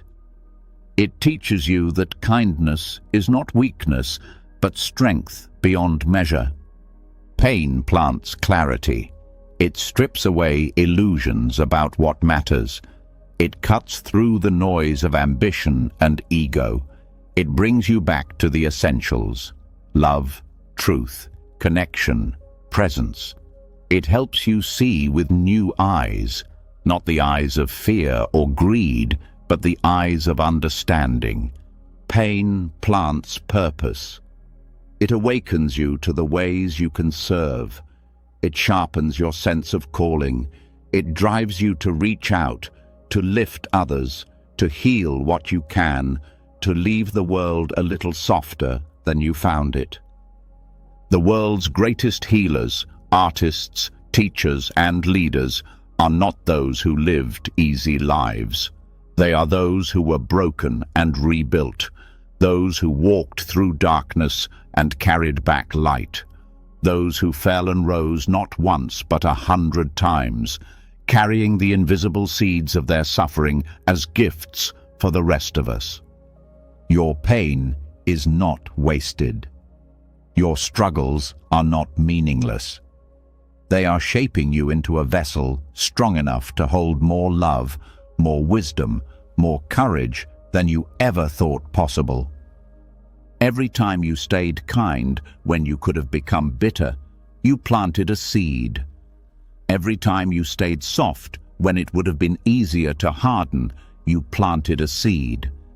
Every time you kept walking when you wanted to collapse, you planted a seed. And these seeds are growing even now, even in the dark, even in the silence. There are gifts inside you waiting to be revealed. Gifts born from the very moments you thought would destroy you. They are not signs of weakness. They are proofs of your becoming. They are the invisible promises life made to you when you agreed to walk this human path, that every tear would water something sacred, that every scar would sketch the outline of a deeper beauty, that every breaking would make more space inside you for light. One day, perhaps when you least expect it, you will find yourself standing in a place that feels strangely familiar, a place where the strengths you grew in your darkest hours fit perfectly into the needs of the moment, a place where the lessons you learned through suffering become the exact tools needed to heal, to teach, to lead, to love. And you will know that none of it was wasted, none of it was random, none of it was meaningless. You will know that the seeds hidden in your pain were never dormant. They were waiting for you to be ready, waiting for the world to need exactly the kind of wisdom only you could bring. The seeds planted in your painful moments are not isolated accidents. They are part of something far larger, something that your mind struggles to see, but that your heart has always known. Because even when life feels broken, even when everything seems random or cruel, a deeper order is moving underneath. Nothing you have lived through is wasted. Nothing you have lost has been in vain. Tonight, you will step into a truth so vast and so humbling that once you see it, you will never walk through your life the same way again. Life is not a series of disconnected accidents. It is a grand choreography, a breathtaking dance of causes and effects, heartbreaks and healings, failures and awakenings, all woven together into a masterpiece too vast to be seen from the ground. When you are close to the pain, all you see is the sharpness of the break. All you feel is the sting of what has gone wrong. But if you could rise higher, if you could lift above the immediate moment, you would start to see the hidden threads tying everything together. The betrayal that forced you to find your own strength. The loss that stripped away your illusions so that real love could find you. The failure that shattered your pride and opened the door to a calling far more authentic than the one you first chased. Every step, every misstep, every tear has been part of a greater pattern, one that your soul has been weaving with infinite care. From the ground, it looks like chaos. From above, it is perfect symmetry. Life does not make mistakes. Life does not waste sorrow. Every heartbreak fits perfectly into a larger rhythm. Every disappointment is stitched into a wider design. Every delay, every detour, every collapse is part of the architecture of your becoming. The mind rebels against this truth because the mind wants linear progress. The mind wants predictable outcomes. The mind wants control. But the soul knows better. The soul moves in spirals, in cycles, in sacred patterns that often only make sense years later, sometimes only when the whole journey can be seen at once. Think about the biggest turning points in your life, the friendships that changed you, the loves that awakened you, the endings that freed you. How many of them came from plans you carefully made? How many of them arrived through the back door of heartbreak, disappointment, loss? The most important chapters of your story were not the ones you wrote with your conscious mind. They were the ones life wrote through you, sometimes with a pen dipped in sorrow, sometimes with a brushstroke of grace so subtle you didn't even recognize it at the time. The grand choreography moves not just through your personal life, but through the lives of everyone you meet. Every soul you encounter is part of the dance. Every meeting, every parting, every silent moment of recognition fits into the unfolding. Sometimes you are the one who offers a gift without knowing it. Sometimes you are the one who receives healing from a stranger. Sometimes you are the one who teaches through your presence, your patience, your willingness to stay kind, even when you have every reason to close your heart. You are not alone in this dance. You are not dancing blindly. You are being guided, not by an external force manipulating you, but by the deeper intelligence within you, the part of you that remembers what your surface mind has forgotten. This choreography is not designed for your comfort. It is designed for your awakening. It bends circumstances. It rearranges timelines. It weaves heartbreak and triumph together so that you can become the fullest version of yourself. It does not settle for making you happy for a moment. It aims to make you free forever. This is why things fall apart when you cling to what must be let go. This is why doors slam shut when you keep trying to walk down the wrong paths. This is why people leave when their part in your story is complete.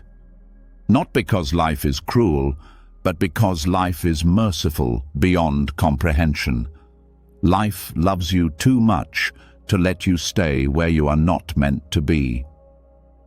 The grand choreography also explains the strange timing of events. Why opportunities come when you least expect them. Why people appear in your life at exactly the moment you need them. Why certain dreams wither so that better ones, the ones you didn't even know you carried, can take root. Timing is not random. Timing is sacred. Every delay, every rejection, every sudden change of direction is a realignment. It is life saying, not this way, not yet, not like this. It is life saying, trust me, I see the whole map, and you are only looking at one street corner. The deeper you trust this choreography, the more peace you feel even in the middle of chaos. Even when your plans collapse, you know something wiser is unfolding. Even when your heart breaks, you know something truer is rising. Even when you lose your way, you trust that life has not lost its way with you. Trusting the grand choreography does not mean becoming passive. It does not mean sitting still and waiting for life to happen. It means dancing with what life offers you, responding to the music you hear, even when the melody changes unexpectedly. It means saying yes to the openings, and yes to the closings, and yes to the pauses in between. It means living with your heart open even when you are afraid. It means forgiving even when you have no closure. It means creating beauty even when the world feels ugly. It means trusting that every step you take, even the stumbling ones, are part of a larger rhythm moving you exactly where you need to go. When you surrender to this choreography, you become a co-creator with life. You stop fighting the tempo. You stop resisting the changes in music. You start moving with grace through every transition, every twist, every unexpected turn. And life responds to that trust.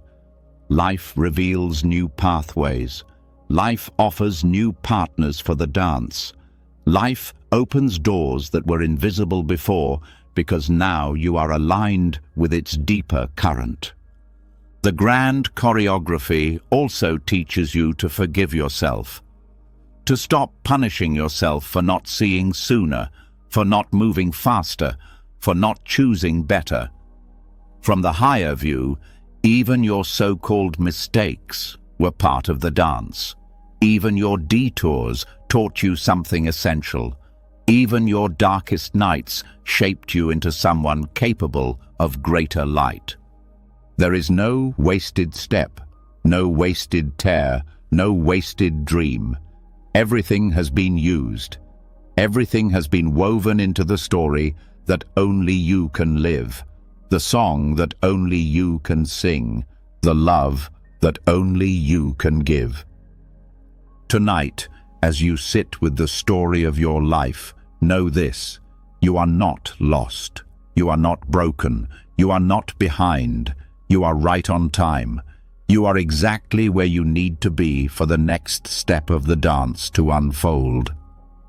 Even the heartbreak you carry tonight fits perfectly into the choreography. Even the confusion you feel tonight is part of the turning. Even the unanswered prayers are part of the larger prayer being answered in a way your mind cannot yet see. Trusting the grand choreography teaches you to see that nothing in your life has been random, but even with that trust, there is a kind of heartbreak that cuts deeper than almost anything else. The heartbreak of failure. The moments when your dreams collapse, when your plans fall apart, when everything you poured your heart into crumbles before your eyes. Those moments feel like betrayal. They feel like proof that you are lost, that you are unworthy, that you are somehow falling behind in a race you were meant to win. But what if those failures were not the end of your path? What if they were the path, only wearing a disguise your mind could not recognize? Failure hurts because it shatters the image you built of how life was supposed to be. It strips away the fantasies of control, the comforting illusions of certainty. It breaks the story you were clinging to about who you are, what you deserve, where you are going. And in that breaking, a deeper truth is waiting to be born. A truth that was buried beneath your expectations, hidden behind the smaller dreams you thought were the destination. When the path disguises itself as failure, it is not trying to destroy you. It is trying to reroute you. It is trying to move you away from dreams too small for the soul you are becoming. It is trying to break attachments to outcomes that would have limited you, trapped you, drained you. It is trying to wake you up to possibilities you could never have seen from inside the old story you were living. Think about the times when you failed hardest, the job you lost, the relationship that ended, the opportunity that slipped through your fingers. At first, it felt like death. It felt like a door slamming so hard that the whole world shook. But later, sometimes much later, you could see that door needed to close. You could see that what you were chasing would not have fulfilled you. would not have honored you, would not have led you where your deeper life was waiting. Failure does not mean you are unworthy. Failure does not mean you are off course. Failure often means life is intervening before you waste years climbing a ladder, leaning against the wrong wall. Failure often means you are being spared a deeper suffering you cannot yet see. Failure often means you are being prepared for a dream bigger than the one you were brave enough to name. The mind defines success in narrow terms: achievement, approval, recognition, security. But the soul defines success differently. For the soul, success means growth. Success means awakening. Success means aligning with the deeper currents of life. And sometimes, the only way to realign a soul that is drifting is to let the surface life collapse. You are not being punished when you fail. You are being redirected. You are being invited into a deeper relationship with yourself, with life, with truth.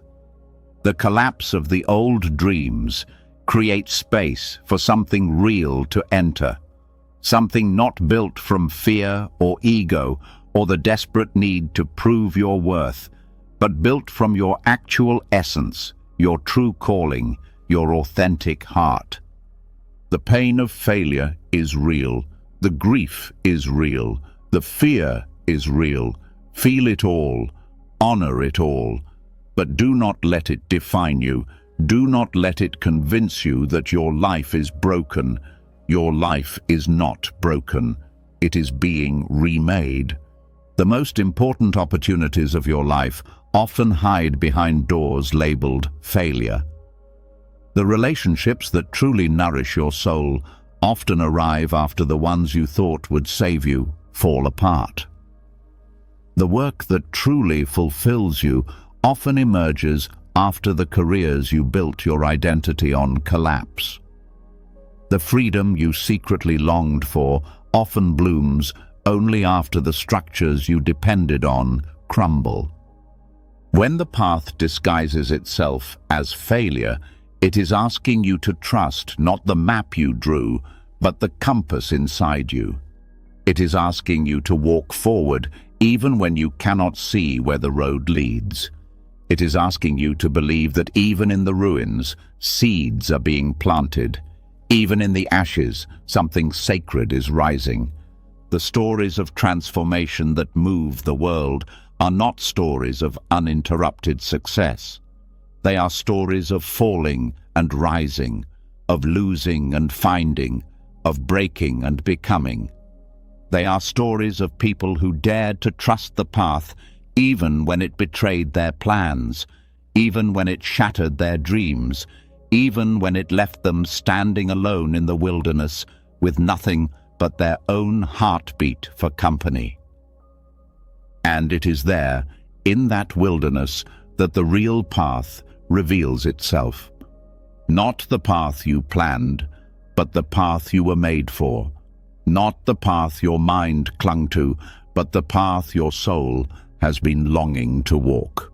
The disguise of failure strips away the masks you wore to survive. It strips away the attachments you mistook for love. It strips away the identities you built to earn approval. And what is left, after the storm has passed, is something fierce and tender and unbreakable. What is left is the real you. The real you is not defined by how many dreams came true. The real you is not measured by how few mistakes you made. The real you is defined by how you rise after falling, by how you love after losing, by how you stay open after breaking. Failure humbles you. It teaches you that you are not in control. It teaches you that you cannot force life to bend to your will. But it also teaches you that you are stronger than you ever knew. It teaches you that you can survive endings. It teaches you that you can begin again and again and again without losing the best parts of yourself. When you start to see failure not as the end, but as a sacred detour, you stop fearing it. You stop avoiding risks just to protect your pride. You stop settling for safe lives that starve your soul. You start daring more, loving more, living more. You realize that failing does not make you a failure.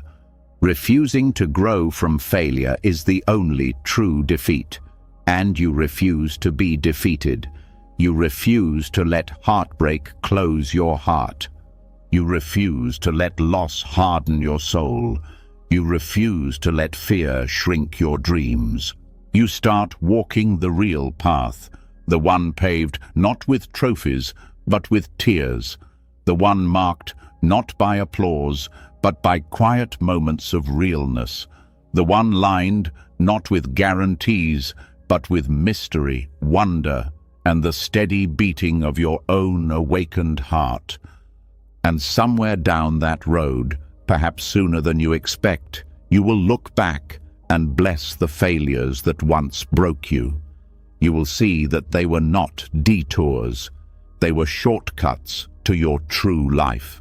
You will see that what you thought was the end was actually the beginning of everything real.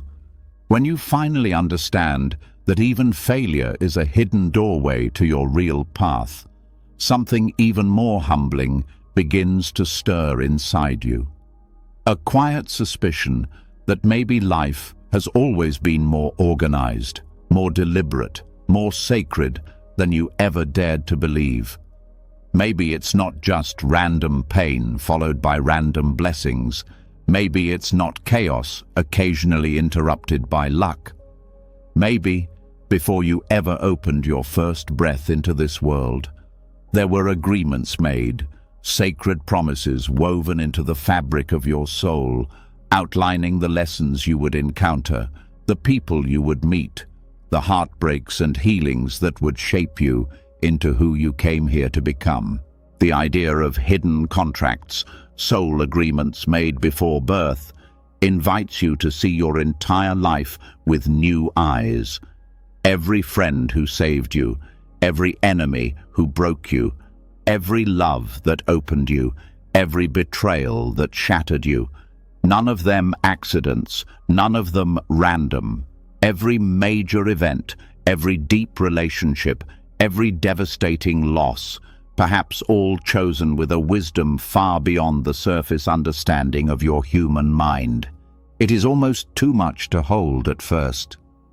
To think that the parents you struggled with, the lovers who left you, the friends who walked away, the teachers who believed in you when you didn't even believe in yourself, that all of them may have agreed in some timeless space beyond memory to meet you here, to play their roles, to trigger your awakening. Not because life is cruel, but because the soul's growth often demands experiences the mind would never willingly choose. The hidden contracts are not written in punishment. They are written in love, fierce love, love so deep it agrees to hurt when necessary. Love so strong it agrees to be the villain in your story if that's what your soul needs to break free. Some souls agree to lift you, to support you, to show you what unconditional love feels like. Others agree to push you, to betray you, to awaken your strength by first breaking your illusions. Both are sacred. Both are necessary. Both are acts of love from a vantage point far beyond the small games of personality and pride. This doesn't mean you are powerless. This doesn't mean you have no choice.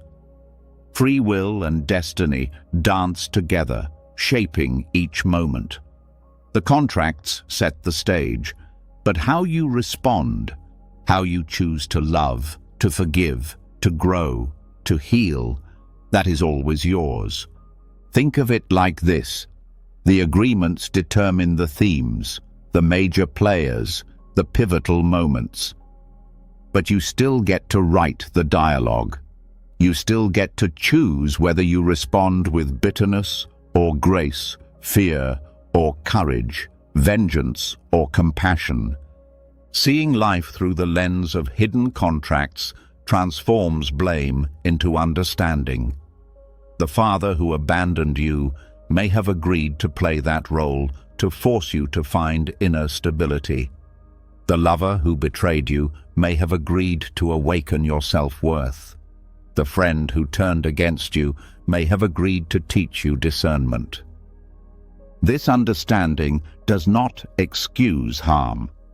It does not mean you must keep toxic people in your life. It does not mean you accept abuse.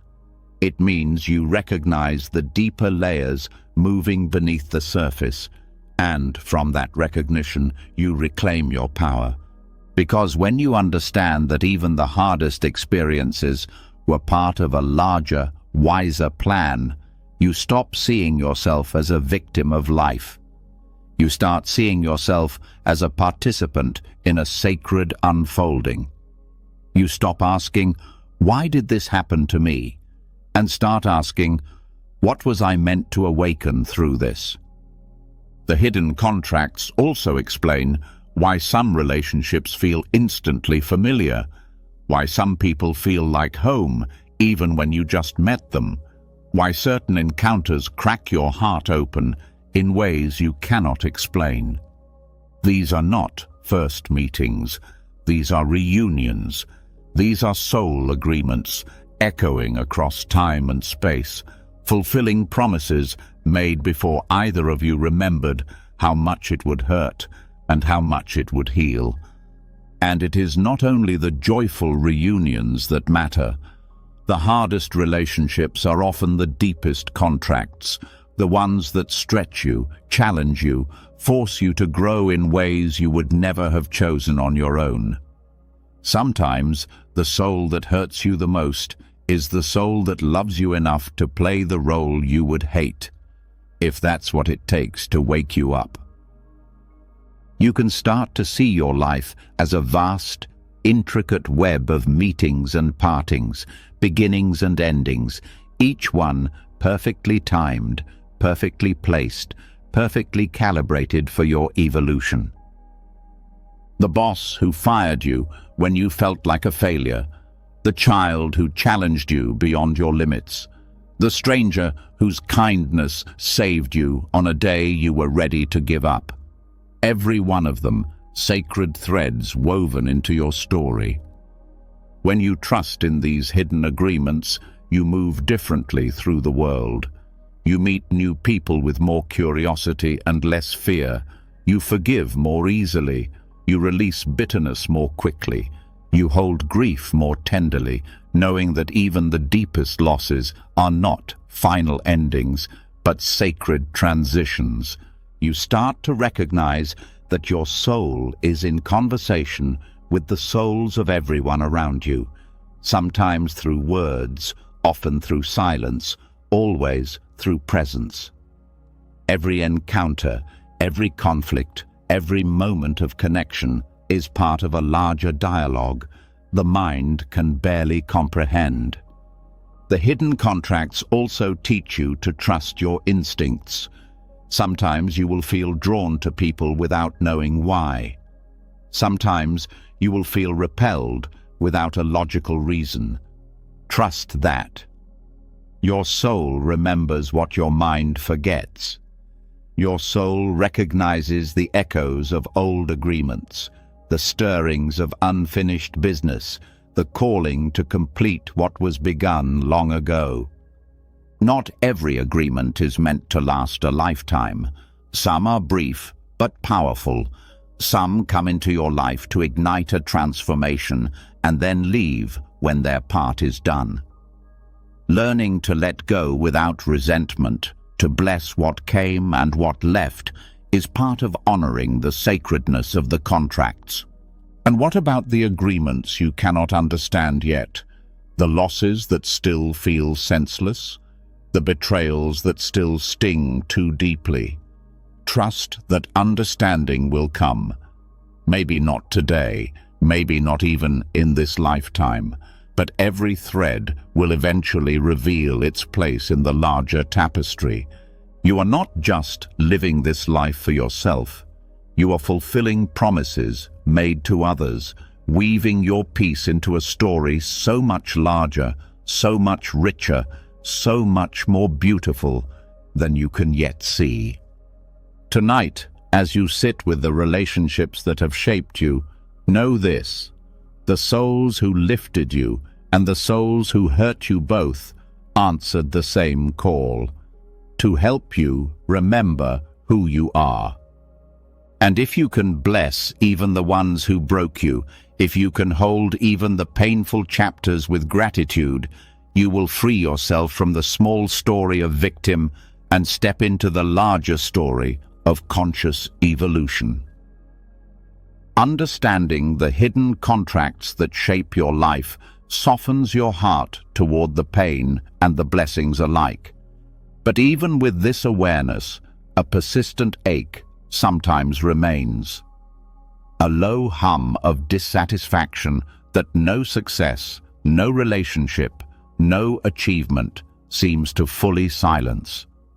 It rises in the quiet hours, in the spaces between distractions, whispering that there is something more, something deeper, something still waiting to be lived. Tonight you will see what most people spend their lives trying to escape.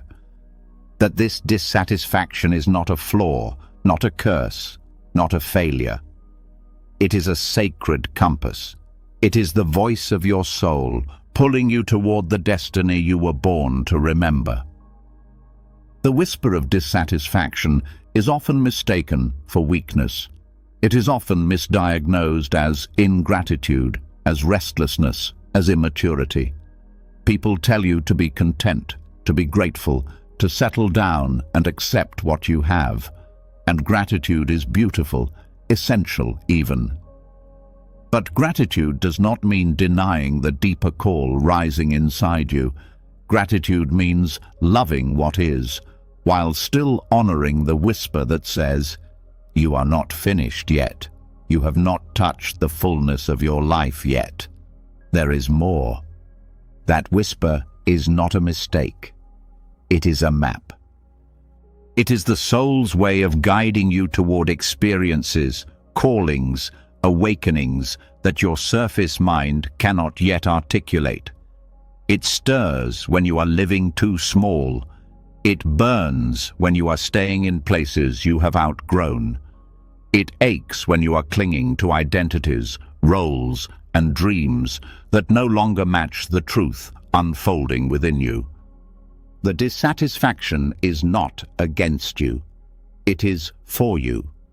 It is the fire that refuses to let you settle for half a life.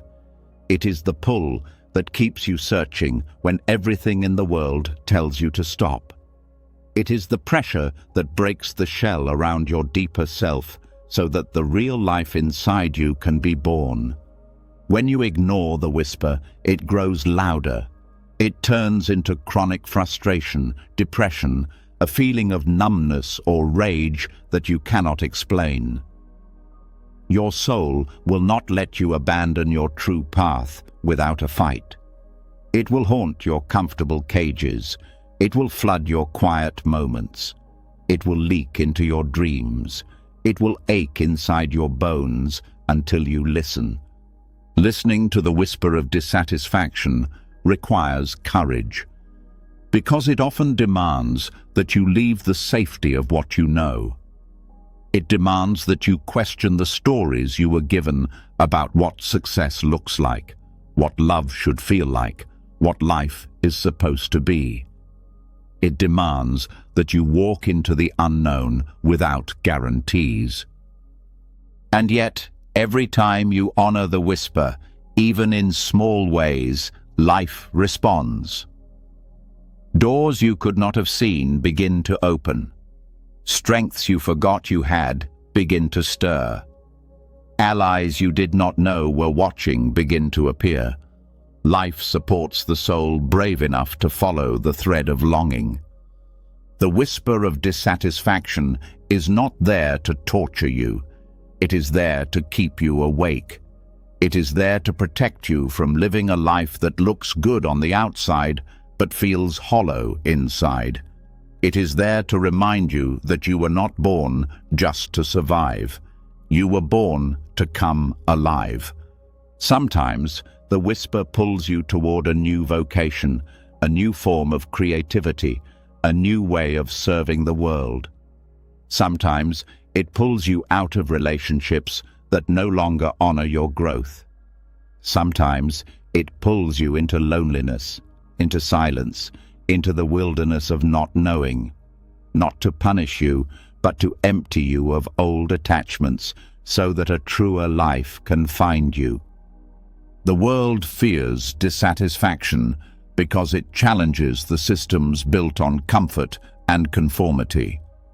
But the soul reveres dissatisfaction because it is the birthplace of evolution.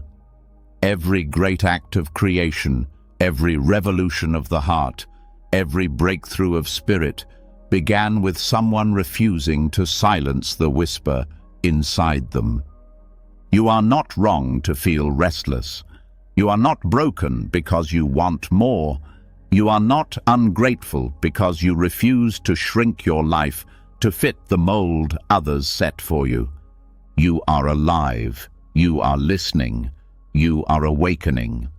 The dissatisfaction does not mean you hate your life. It means you love yourself enough to seek a life that fits who you are becoming. It means you trust that the life you dream of is not a fantasy, but a future memory calling you forward. There will be people who do not understand your restlessness. There will be people who see your longing as weakness, as rebellion, as irresponsibility. Let them misunderstand. You are not living their life. You are answering your soul, and your soul knows things your mind does not yet grasp. Your soul knows the mission you came here to fulfill. Your soul knows the gifts you came here to give. Your soul knows the love you came here to experience and to offer. Trust it.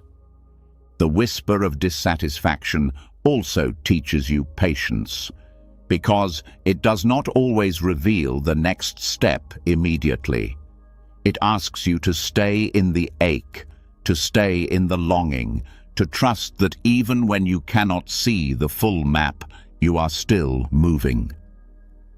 There will be seasons when all you can do is breathe through the ache, stay faithful to the longing, and trust that life is aligning the pieces you cannot yet see. There will be days when the whisper feels like a curse because it will not let you settle for easy answers or half-truths. Trust those days most of all.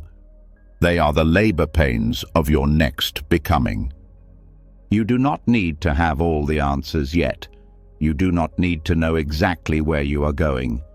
You only need to stay faithful to the call, to honor the dissatisfaction as sacred, to treat it not as a problem to fix, but as a teacher to learn from. Ask the whisper what it wants to show you. Ask your longing what it is trying to reveal. Listen in the quiet. Listen in the pauses. Listen beneath the noise of fear and doubt. The answers are there, waiting, growing, unfolding. And when the path begins to appear, when the next step flickers into view like a distant lantern in the dark, have the courage to take it. Even if it leads you into uncertainty, even if it asks you to leave behind everything you thought you needed, even if it asks you to risk everything safe for something infinitely more real.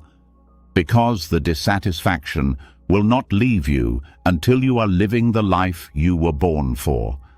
Not a life that looks impressive to others, not a life that fits neatly into society's expectations, a life that feels true in your bones, a life that stretches your soul into its fullest shape, a life that fills your heart with the quiet, fierce knowing, "This is why I came here."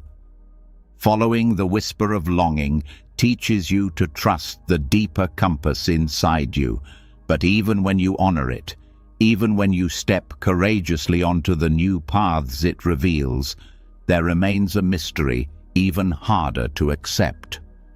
Some dreams are never fulfilled. Some questions never get answers. Some stories never find their perfect ending. There are doors that stay closed, no matter how hard you knock. There are loves that slip away, no matter how deeply you feel them. There are gifts you want to offer that the world never seems ready to receive. Tonight, you will see the tender, difficult truth that some things are meant to remain unfinished. And far from being a failure, this incompleteness is a sacred gift designed to ripen you beyond the shallow definitions of success you once believed would satisfy you. The longing that never fully resolves is not a punishment. It is a teacher. It stretches you. It softens you. It keeps you open to something larger than your personal agenda. It prevents you from shrinking your soul to fit inside the limited victories the world celebrates. It keeps you moving, seeking, growing long after smaller goals have been achieved. The human mind craves closure. It wants neat endings, clear conclusions, trophies to put on shelves. But the soul is not looking for trophies. The soul is looking for depth, for surrender, for transformation. And sometimes the only way to reach those deeper places is through longing that refuses to be satisfied, through stories that remain half-written, through dreams that forever stay just out of reach. The incompleteness is not a mistake. It is intentional. It is the gentle pressure that keeps your heart open, the quiet ache that keeps you humble, the unanswered prayer that keeps you in conversation with life instead of retreating into certainty. When a dream dies unfinished, it leaves behind a space inside you, a space not for bitterness, but for deeper listening. When a relationship ends before you were ready, it tears open a tenderness that would have remained hidden had everything ended neatly. When a calling feels delayed or impossible, it presses you into new kinds of patience, new kinds of strength, new kinds of trust. The unfinished teaches you that you are not in control, and that this is not a tragedy, but a doorway into liberation. It teaches you that you are not defined by what you complete, but by how you live while waiting, while grieving, while hoping, while surrendering. Some loves are meant to awaken you, not to stay. Some dreams are meant to ignite you, not to materialize.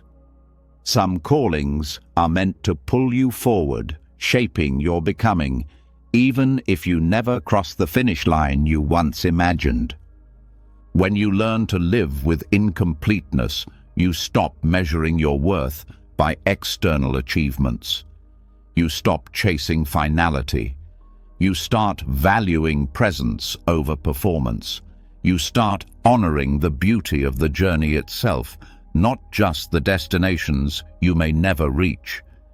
You begin to see that the longing itself is holy, the ache itself is sacred, the incompleteness itself is an invitation into deeper intimacy with life. You stop needing life to explain itself to you. You stop demanding guarantees. You start living inside the questions, breathing inside the mystery, trusting that not everything needs to be wrapped up to have value. Think of the most powerful works of art, the most moving songs, the most unforgettable stories. Often, it is their incompleteness, their open-endedness, their unanswered longing that makes them stay alive inside you long after the final note, the final word. Life is a masterpiece, painted with strokes both bold and unfinished. You are not here to tie up every thread.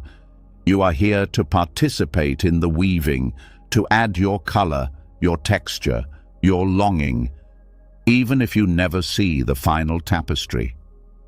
Incompleteness humbles you. It reminds you that you are part of a larger story, one whose ending you do not control. It invites you to find joy not in conquering life, but in dancing with it, even when the music shifts, even when the steps falter. The longing that persists inside you is not evidence of failure. It is evidence of your aliveness. It is the thread that keeps you connected to the infinite. It is the part of you that refuses to settle for what is easy or safe or shallow. It is the part of you that insists there must be more, and there is.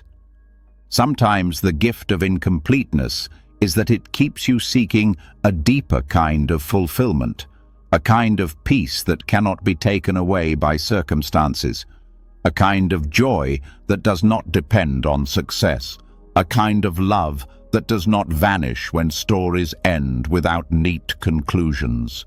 The longing shapes you. It enlarges your heart. It refines your soul. It teaches you how to hold space for ambiguity, for impermanence, for the bittersweet beauty of being human. Without incompleteness, you would stop growing. Without longing, you would stop reaching. Without unanswered prayers, you would settle for a life too small for the vastness you are capable of becoming. The stories that remain unfinished in your life are not blemishes on your record. They are fingerprints of the divine, marks of a soul still alive, still open, still seeking, still becoming. And when you meet others who carry their own unfinished stories, their own unfulfilled dreams, their own quiet aches, you will recognize them. You will see in them the same sacred longing that moves through you. And you will meet them not with judgment or pity, but with deep, tender understanding, because you know that to be human is to live inside stories that may never find completion, to love things you cannot keep, to dream dreams you may never realize, to offer your heart again and again to a life that offers no promises except this, that the journey itself is holy, that the reaching itself is sacred, that the longing itself is enough. Tonight, as you sit with the dreams still stirring inside you, know this: you are not late. You are not lost. You are not failing because the ending has not come. You are right on time. You are exactly where you need to be. The longing you carry is shaping you into someone capable of touching depths most people never dare to explore. Learning to live with the beauty of incompleteness softens your grip on life. But there is another lesson, even sharper, waiting just beneath the surface of every missed chance and every wrong turn. It is the lesson that timing, even when it feels cruel, even when it feels like betrayal, is never wrong. It is precise, it is merciful, it is part of a perfection too vast for the mind to grasp when standing in the middle of loss.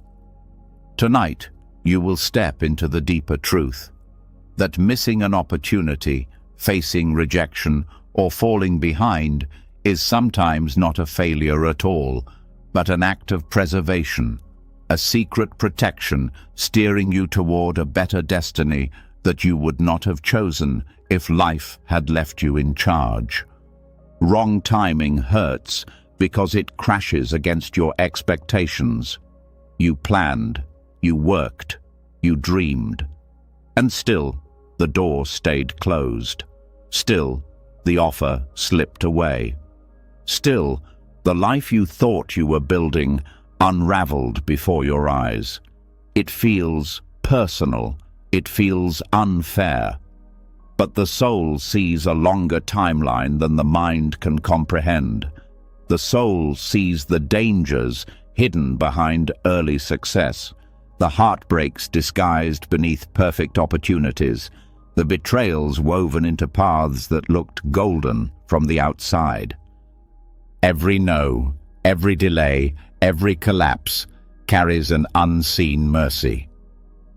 Life is not trying to break your spirit. Life is trying to save it. Life is trying to align you with a future so much deeper, so much truer, so much more fitted to your real essence than the one you thought you needed. The mind wants speed. The mind wants now. The mind wants linear progression from desire to fulfillment. But the soul moves differently. The soul values readiness over speed. The soul values depth over immediacy. The soul values true alignment over superficial achievement. There are dreams you thought you were ready for that would have crushed you if they had arrived too soon. There are loves you begged for that would have drained your spirit if they had stayed. There are successes you prayed for that would have built prisons instead of freedom. There are places you wanted to reach that would have led you further from your real path had you arrived when you first tried. Wrong timing is not rejection. Wrong timing is redirection. It is the fierce kindness of life saying, not yet, or even better, not this. Something truer is coming, something more enduring, something more real. The perfection of wrong timing protects you from building your life around hollow victories. It shields you from relationships rooted in fear. It saves you from stepping into futures that would have demanded the sacrifice of your deeper self. And yet, to trust this requires the courage to let your dreams die without letting your hope die. It requires the strength to keep walking even when every plan collapses. It requires the humility to admit that you do not always know what is best for you. Trusting the perfection of wrong timing does not mean you stop dreaming. It means you hold your dreams lightly. You release the desperate grasping. You allow life to edit, to refine, to redirect you in ways you would never choose but will one day bless. Think about the times you were delayed against your will, the job you didn't get, the move that fell through, the opportunity that vanished. At first, it felt like failure, but later, sometimes much later, you saw the wisdom, you saw the danger you were spared, you saw the better door that opened because the first one stayed shut. Life is weaving patterns too intricate for your surface mind to track. Life is moving pieces into place that will one day click together with breathtaking clarity. Life is shaping you in ways that only make sense when you look back from a distance you do not have yet. When you trust the perfection of wrong timing, you stop rushing. You stop comparing your journey to others. You stop treating life like a race you are losing. You begin to understand that no one is ahead of you, no one is behind you. Everyone is simply walking their own winding path, unfolding at the pace that their soul requires. Your timing is not wrong. Your path is not broken. Your pace is not a mistake. The dreams that belong to you cannot be stolen by delays. The love that belongs to you cannot be lost by distance. The calling that belongs to you cannot be erased by detours. everything real endures. The only thing that truly falls away when timing does not match your plans is what was never fully yours to begin with. Wrong timing teaches you trust in a way success never could. It teaches you how to keep your heart open without guarantees. It teaches you how to stay faithful to your deeper vision even when the world tells you to give up. It teaches you how to build your life on inner knowing instead of outer validation. And that trust, that faithfulness, that steadiness, those are the qualities you will need most when the right doors open, when the real dreams arrive, when the love that can actually hold you appears. Wrong timing is not a curse. It is preparation. Every delay strengthens you. Every rejection humbles you. Every fall polishes your soul, sanding away pride, sharpening resilience, deepening your capacity to love without clinging, to work without striving, to live without fear. Tonight, as you sit with the timelines you thought you missed, know this: nothing truly meant for you has been lost. Nothing that is part of your soul's real unfolding can be delayed beyond its perfect time.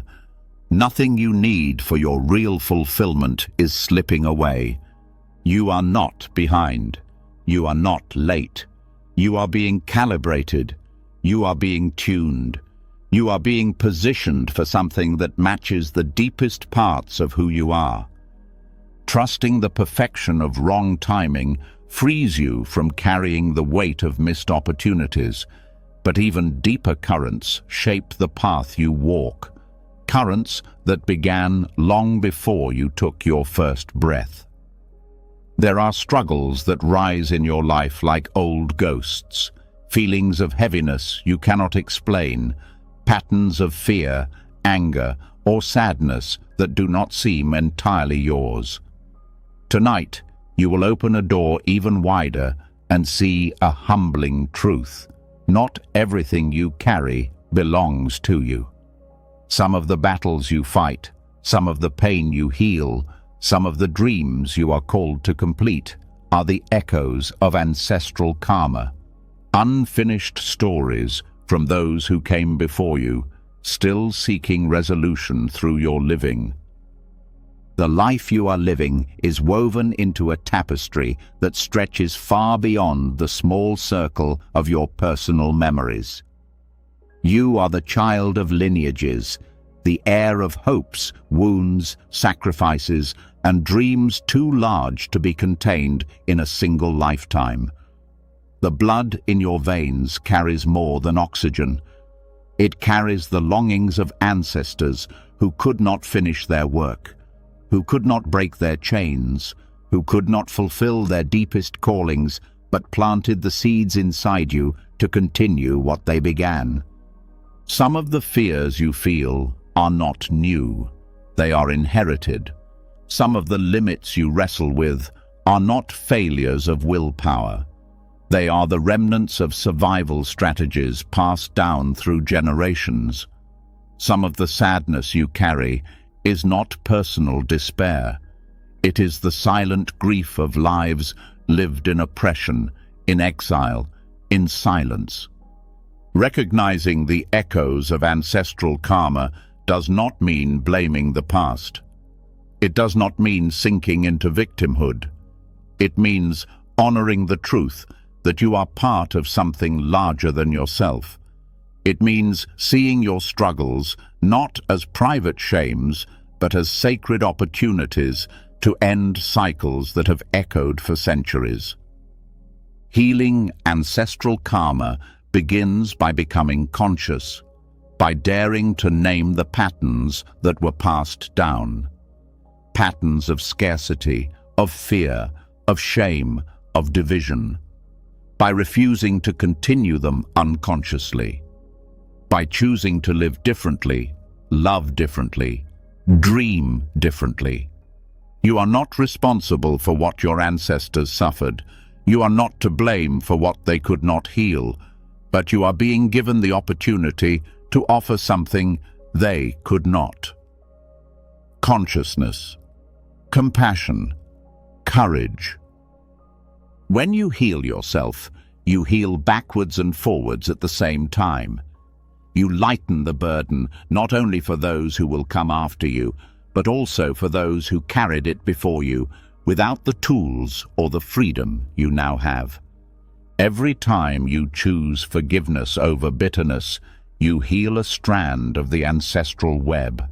Every time you choose generosity over fear, you clear a path for future generations. Every time you dare to speak your truth, to follow your calling, to love without condition, you set free the voices that were silenced before you. The echoes of ancestral karma also explain why certain struggles in your life feel outsized compared to your personal experiences. You are not just dealing with your own story. You are carrying the weight of stories unfinished, voices unheard, dreams deferred. And you are strong enough to do it. You were born into your lineage not by accident, but by soul agreement. Your particular gifts, your particular wounds, your particular dreams are uniquely fitted to the healing your family line needs most.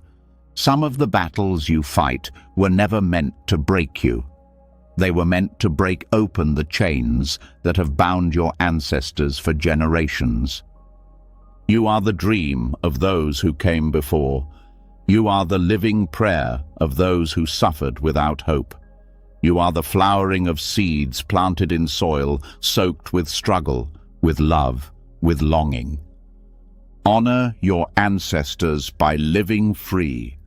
Honor them by healing the wounds they could not. Honor them by daring to dream the dreams they were too wounded to dream. Healing ancestral karma is not about erasing the past. It is about redeeming it. It is about taking the raw materials of history, the pain, the triumph, the survival, and crafting from them a new story, a new way of being. It is about refusing to pass forward what must end with you. It is about saying, the pain stops here, the fear stops here, the silence stops here. It is about becoming the bridge between the wounded past and the healed future. And it is hard. It demands everything. It demands that you stay awake when it would be easier to numb. It demands that you stay kind when it would be easier to harden. It demands that you stay hopeful when history whispers only despair. But you are capable. You are ready. You would not have been born into this lineage if you were not strong enough, wise enough, brave enough to carry and to transform what needs healing. The echoes of ancestral karma also carry gifts, not only wounds. Strengths honed through centuries of survival. Wisdom born of suffering. Beauty woven through hardship. You are the inheritor of resilience as well as pain, of brilliance as well as trauma. Honor that too. Honor the ancestors not only by healing the wounds, but by celebrating the gifts, by laughing loudly when they were forced to be silent, by dancing freely when they were forced to hide, by loving openly when they were forced to live in fear. Every act of joy is an act of rebellion against the forces that tried to crush your lineage. Every act of creation is a fulfillment of dreams once deemed impossible. Every act of healing sends ripples across time, backwards and forwards, lighting up the past, opening up the future. Tonight, as you sit with the struggles you carry, know this: you are not weak because you feel the weight of the past. You are not failing because you are still healing. You are walking sacred ground. You are living the prayers of many. Healing the echoes of ancestral pain brings you into a greater compassion for the story you carry. But even as you lighten those ancient burdens, life continues to place before you a different kind of test. The test of broken dreams. The dreams you dared to build, the ones you loved fiercely, the ones you thought would complete you. And still, they shattered. Still, they slipped through your hands like water. Still, they left you standing in the ashes of a future you once called certain. Tonight, you will see a truth that few ever learn to embrace. That broken dreams are not the end of your journey.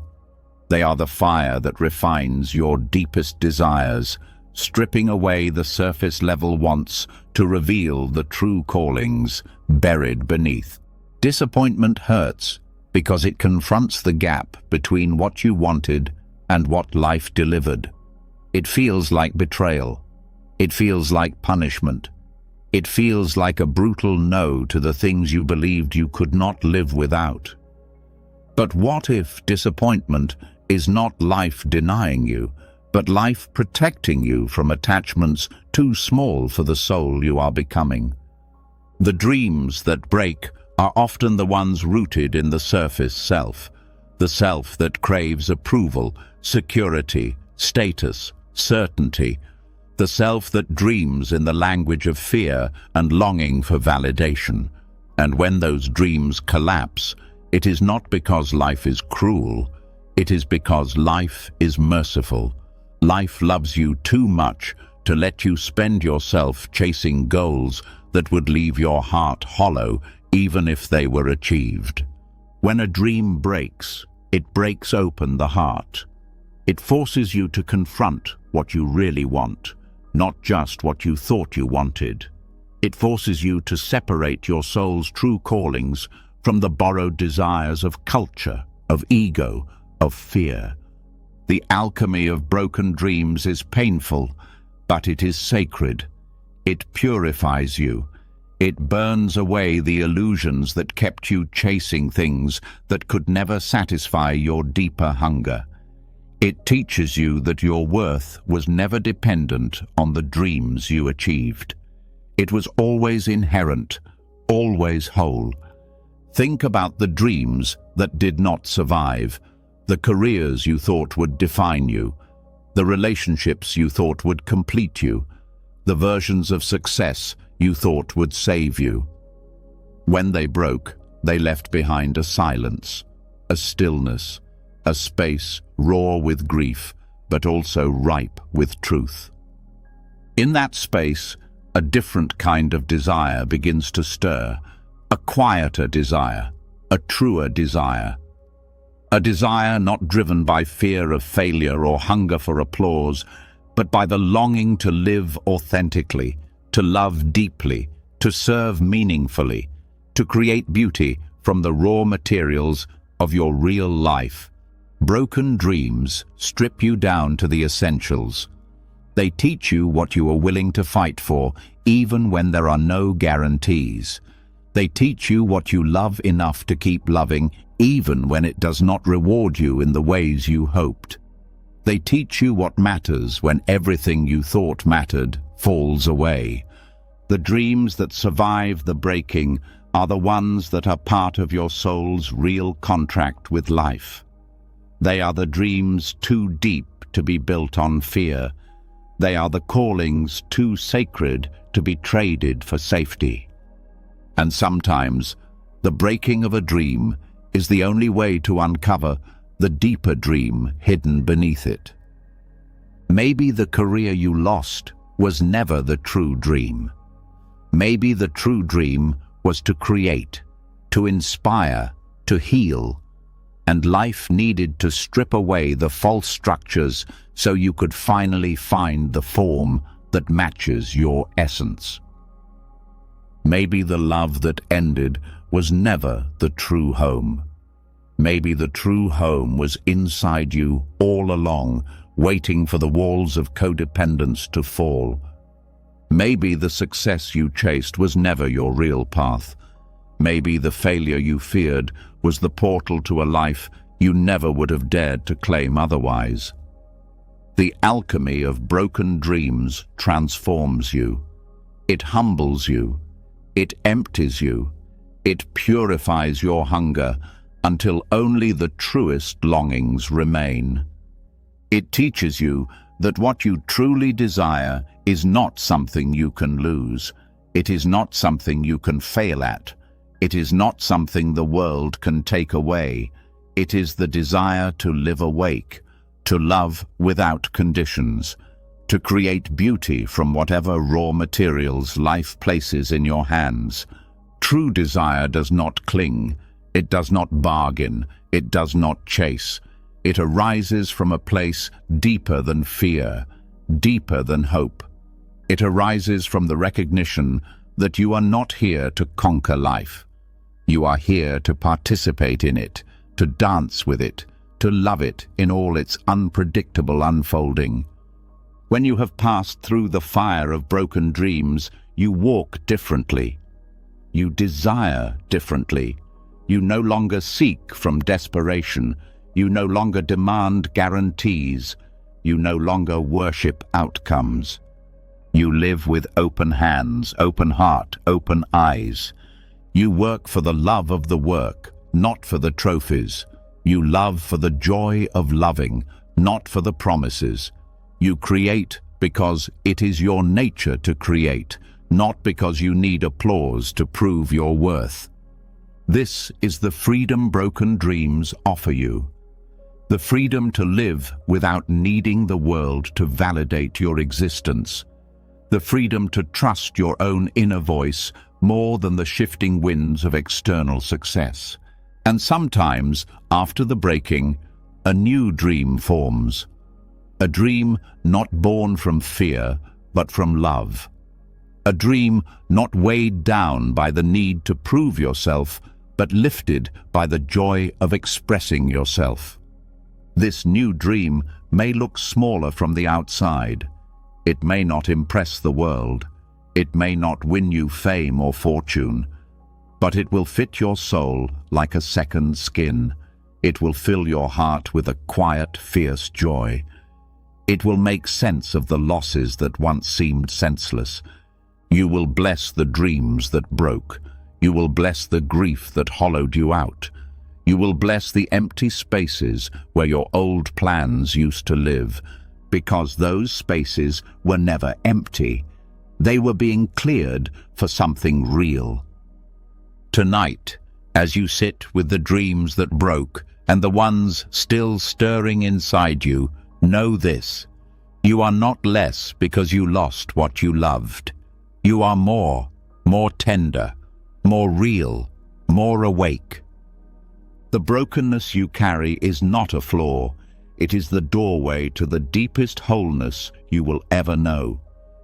When you see the silent wisdom behind broken dreams, a deeper peace starts to grow inside you, but life is not finished with its refining fires.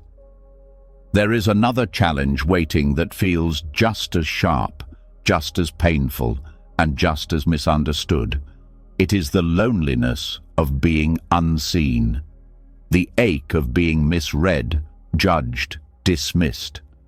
Tonight, you will learn one of the rarest, most important lessons, that not being fully understood by others is not a failure. It is a hidden training.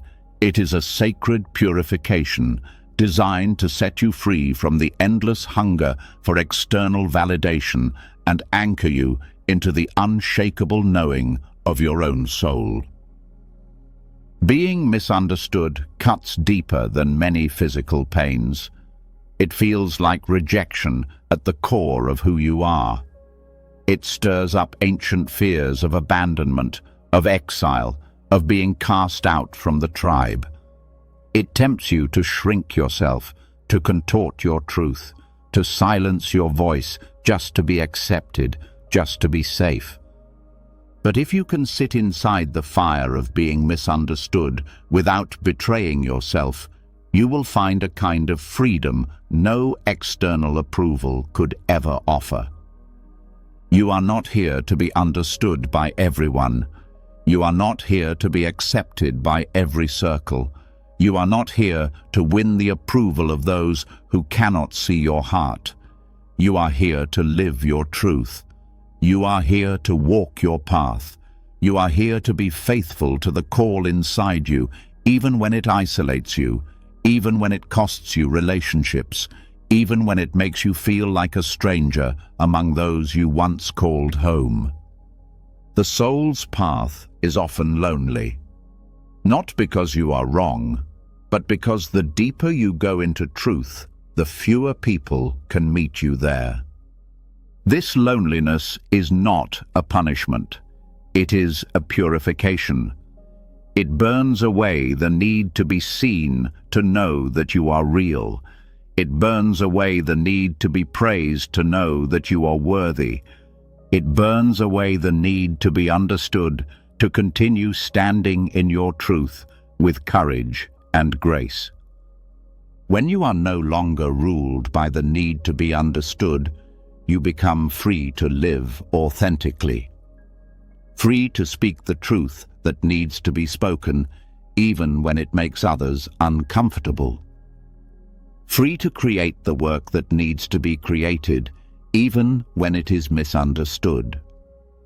Free to love the way you are called to love, even when it does not fit the templates others expect. You stop living for applause. You stop measuring your worth by how well others mirror back your intentions. You start living in alignment with something deeper, something sacred, something unshakable. And paradoxically, when you stop needing to be understood, you often find yourself attracting relationships rooted in real recognition, not surface validation. People who see you not because you perform for them, but because they recognize the same truth stirring inside themselves. Being misunderstood also teaches compassion. You realize how often you yourself have misjudged others, how often you have seen only the surface of someone's life and made assumptions that miss the truth entirely. You become slower to judge, slower to label, slower to condemn. You develop the humility to admit that you do not always know another's full story. And in that humility, you make space for deeper connection. You also stop taking others' judgments so personally. You realize that when someone misunderstands you, it often says more about the filters through which they see the world than about who you actually are. Their fears, their wounds, their limitations are often the lens through which they view you. And when you understand this, you stop feeling the need to defend yourself against every misunderstanding. You conserve your energy, you protect your peace, you keep walking your path. Being misunderstood invites you to anchor your identity not in how others see you, but in how you know yourself to be. It invites you to root your worth not in public opinion, but in private alignment. It invites you to belong first and foremost to yourself, to your own integrity, to your own soul. This kind of belonging cannot be taken from you. It cannot be threatened by rejection. It cannot be diminished by slander. It cannot be undone by loneliness. It is a belonging that carries you through the seasons when no one else seems to understand what you are trying to birth, what you are trying to heal, what you are trying to become. It is a belonging that holds you steady when the world misunderstands your silence as indifference, your kindness as weakness, your dreams as foolishness. It is a belonging that allows you to stay kind even when you are judged, to stay open even when you are dismissed, to stay true even when you are alone. And from this place of unshakable belonging to yourself, you become a beacon for others who are still lost in the storms of needing to be seen, needing to be validated, needing to be approved. You become a shelter for those still afraid to stand in their own light without applause. You become a reminder that it is possible to live deeply, to love fiercely, to create boldly, even without being fully understood. The purpose of being misunderstood is not to punish you. It is to strengthen you. It is to strip away everything false. It is to teach you that real peace does not come from being seen perfectly by others. It comes from seeing yourself clearly and loving yourself fully. And when you meet others who are also misunderstood, the dreamers, the rebels, the healers, the misfits, you recognize them. You know their loneliness. You honor their courage. You walk beside them without needing them to be different, without needing them to fit neatly into your expectations. You become someone who offers others the gift you once ached for, the gift of being seen without being demanded to shrink, to explain, to perform. Tonight, as you sit with the times you were misunderstood, know this: you were not wrong to stay true to yourself. You were not wrong to choose your own soul over external approval. You were not wrong to walk away from circles that could not see you. You are not here to fit in. You are here to awaken. You are here to remember. You are here to embody a truth that does not depend on being understood. Learning to live without needing to be understood anchors you in a freedom few ever taste. But there is another layer of reality that even deeper trust demands. It is the ability to look at everything that seems random, the accidents, the coincidences, the sudden interruptions, and recognize that nothing is as random as it appears. Tonight, you will see a truth hidden in plain sight, that there are no accidents. What looks like chance is often life speaking in a language so subtle, so intricate, so precise, that only the open heart can hear it. Every detour, every missed connection, every unexpected twist carries folded lessons, secret protections, hidden catalysts, placed exactly where they needed to be. Randomness is a story the mind tells to make sense of what it cannot predict or control, but the soul knows better. The soul recognizes patterns where the mind sees chaos. The soul feels the invisible currents guiding you, redirecting you, preparing you for moments you would never have chosen, but that shape you into someone you could never have become otherwise. The illusion of accidents is comforting when things go wrong. It lets the mind say, "This was just bad luck." It avoids the deeper confrontation with meaning. But if you are willing to stay awake, if you are willing to stay open, you will begin to see that every so-called accident carried within it a key that unlocks a deeper part of your journey, a key that would have remained hidden if everything had gone according to your plans. The missed bus that changed the course of your day and introduced you to someone who shifted your thinking forever. The job you didn't get that freed you to say yes to an opportunity that reshaped your destiny. The illness that forced you to slow down and confront the parts of yourself you had abandoned. The heartbreak that cracked you open so deeply that new kinds of love, new kinds of strength, new kinds of wisdom could pour in. These were not random. These were invitations. These were messages written into the fabric of your life, disguised as disruptions. Even the smallest incidents, the delays, the coincidences, the near misses often contain layers of guidance that only reveal themselves when you look back from a higher view. There is an intelligence moving through your life far more precise than chance. It weaves together your actions, your choices, your mistakes, and your unexpected turns into a story that is not perfect on the surface, but is perfect in its unfolding of your deeper becoming. This intelligence is not separate from you. It is part of you. It is your deeper mind, your greater soul, your highest self, working alongside the greater intelligence of life itself, constantly collaborating to place exactly the right challenges, the right helpers, the right crossroads in your path at exactly the right time. When you start seeing through the illusion of accidents, your entire relationship to life changes. You stop seeing yourself as a victim of random forces. You start seeing yourself as a participant in a sacred conversation. You start listening more carefully. You start paying attention to the small nudges, the strange coincidences, the disruptions that don't make sense to your surface mind, but stir something deeper inside you. You stop asking, "Why did this happen to me?" And you start asking, "What is this trying to show me? What door is this trying to open?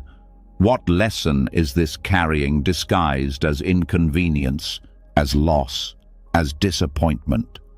Even the accidents that hurt, that scar, that leave permanent changes in your life, carry folded within them a hidden invitation to rise higher, to see deeper, to live more awake. Nothing is wasted, nothing is random, everything carries energy, everything carries meaning, even when the meaning is not immediately visible, even when the purpose remains hidden for years, even when the lesson comes wrapped in grief or confusion. When you trust this, you develop an unshakable resilience. You move through life with a kind of quiet confidence, knowing that you can handle whatever arises, because whatever arises carries within it the seeds of your next growth. You become less reactive, less panicked when things go wrong, less desperate to control outcomes, more curious, more open, more able to dance with the unexpected instead of collapsing under it. You realize that the events you labeled accidents were often life's way of answering prayers you forgot you prayed, protecting you from dangers you could not see, steering you away from paths that would have drained your soul dry, offering you treasures you would have missed if everything had gone exactly according to your limited plans. And when you meet others caught in the grief of sudden disruptions, when you witness others struggling with accidents that feel cruel and meaningless, you carry a deeper compassion. You do not rush to explain or to fix. You hold space for the mystery. You trust that even in their pain, something larger is unfolding that they cannot yet see. This trust is not blind optimism. It is hard-earned faith. Faith that life is wise even when it is brutal. Faith that meaning is present even when it is hidden. Faith that love is moving even through the darkest nights. The illusion of accidents falls away when you see that your life is not a string of random events, but a masterpiece being woven with threads you cannot always see, but that fit together with breathtaking precision when viewed from the wider perspective of the soul. Every delay, every loss, every unexpected meeting, every sudden ending, all part of the choreography, all part of the great weaving. Tonight, as you sit with the moments in your life that seemed random, chaotic, unfair, know this: they were not accidents. They were part of the conversation between your soul and life itself. They were part of the shaping of who you are. They were part of the preparation for the deeper work your soul came here to do. Once you begin to see that accidents are not random, that life is speaking even through chaos, a deeper wisdom starts to emerge from within you, a realization that takes even greater trust to accept. Sometimes doors do not close to punish you. Sometimes they close to protect you from betraying yourself. Tonight, you will step into one of the most important recognitions of your journey, that when life removes opportunities, ends relationships, shuts down paths you were ready to walk, it is often saving you from a form of self-betrayal you could not yet see. There are paths that look beautiful from the outside, but would have required you to sacrifice your deepest values to walk them. There are relationships that spark passion, but would have demanded that you silence parts of your soul to maintain them. There are opportunities that seem like dreams come true, but would have required you to become a version of yourself that was smaller, hollower, less true. Sometimes you were willing to compromise more than you realized. Sometimes you were ready to trade authenticity for security. Sometimes you were prepared to give up your voice, your boundaries, your dreams, just to belong, just to succeed, just to be loved. And life, in its fierce mercy, said no. Life closed the door, not because you were unworthy, but because you were too precious to lose. Life ended the relationship not because you were unlovable, but because your soul deserved a love that would honor, not diminish, who you are becoming. Life blocked the opportunity, not because you were incapable, but because the success you were chasing would have cost you parts of yourself that you cannot afford to lose. These closed doors hurt. They confuse the mind. They shatter expectations. They trigger old wounds of rejection and failure. But beneath the hurt, there is a deeper wisdom at work, a wisdom that sees not just what you want in the moment, but what your soul needs to fulfill its true purpose. Self-betrayal is subtle. It often masquerades as ambition, as compromise, as practicality. It whispers that a little silence here, a little shrinking there, a little abandoning of yourself is a small price to pay for belonging, for security, for success. But every small betrayal adds up. Every unspoken truth, every swallowed dream, every ignored boundary pulls you further from your own center, until one day you wake up and do not recognize the life you built. Closing the wrong doors protects you from that waking nightmare. It saves you from the slow erosion of your integrity. It saves you from waking up years later and realizing that you built a beautiful life that feels like a prison. Every door that closed was a mercy you could not see at the time. Every no was a yes to a deeper yes waiting inside you. Every ending was a beginning you were not ready to claim yet. And when you look back with clearer eyes, you can bless the closed doors. You can bless the rejections. You can bless the heartbreaks that kept you close to your own soul when you were willing to abandon it for comfort. This does not mean you were wrong to want what you wanted. Your dreams were sincere. Your hopes were beautiful. But there were parts of you that were still healing, parts of you that would have settled for less than the fullness of who you are meant to become. Life said no because it wanted to say a bigger yes to you later. The wisdom of closed doors also invites a new kind of self-honesty, a willingness to ask, where was I willing to betray myself? Where was I ready to silence my intuition just to stay safe? Where was I willing to shrink to fit someone else's vision. This honesty is not cruel. It is liberating. It frees you from repeating the same patterns. It helps you recognize the difference between real alignment and desperate compromise. It sharpens your discernment. It strengthens your courage. It teaches you how to say no to opportunities that look good but feel wrong. It teaches you how to walk away from relationships that trigger old wounds but cannot hold your healing.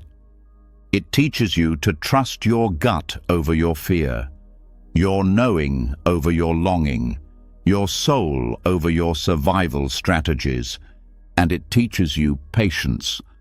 Because the doors that open from true alignment often take longer to appear. They do not come when you are desperate. They come when you are ready to stay true to yourself, even if it costs you short-term comfort.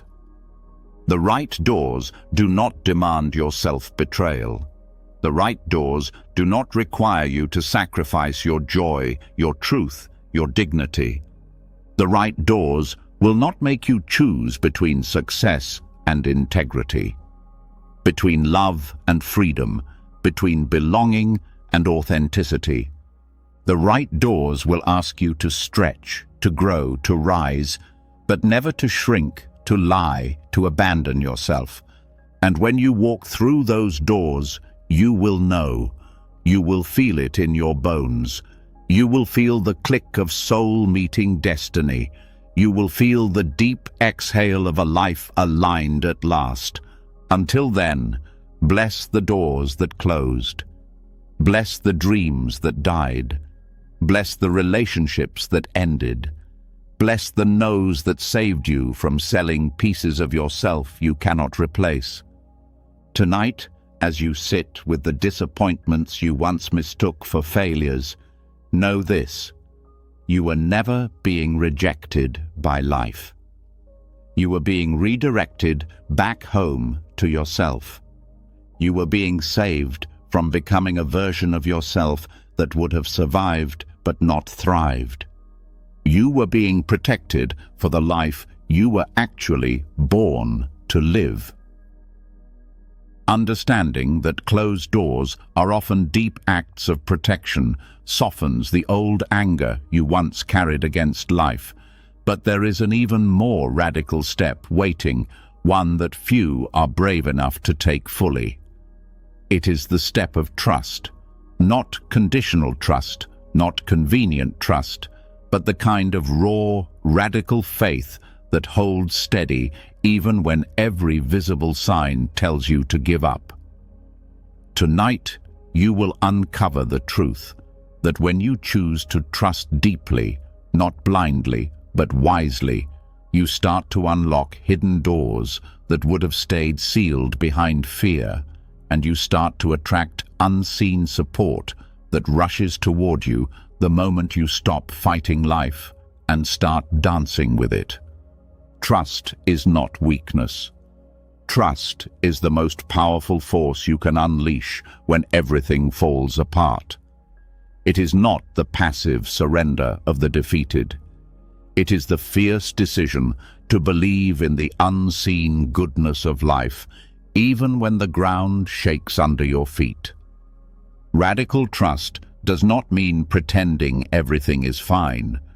It does not mean suppressing your fear or ignoring your grief. It means carrying your fear and your grief and still choosing to step forward with an open heart. It means crying when you need to cry and still refusing to close the door of your soul to the possibility of a miracle. Radical trust changes the way your energy moves through the world. It shifts you from resistance to alignment. It shifts you from desperation to magnetism. It shifts you from fear-based striving to soul-based allowing. When you trust life, life trusts you back.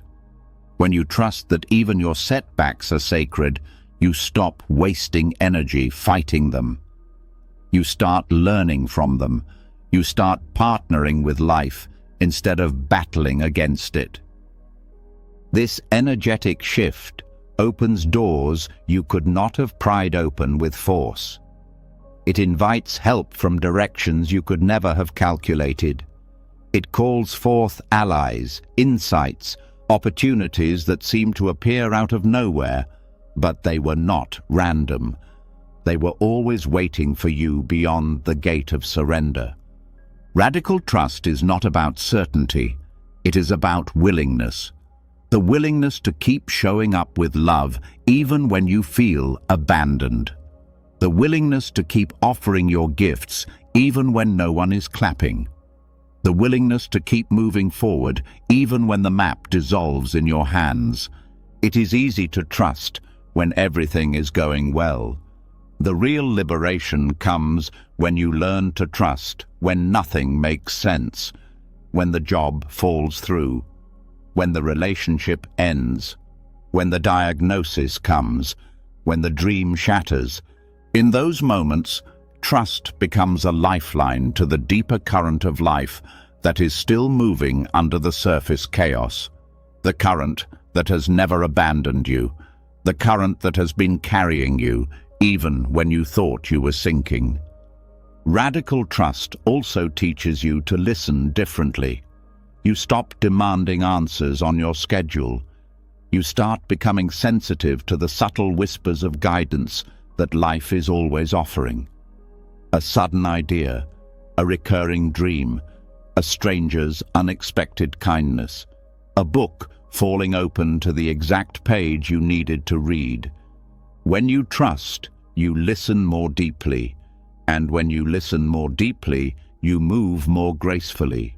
You stop forcing, you stop pushing, you start dancing with the invisible rhythms that have been waiting for you to notice them. Radical trust also changes your relationship with time. You stop believing that delays mean denial.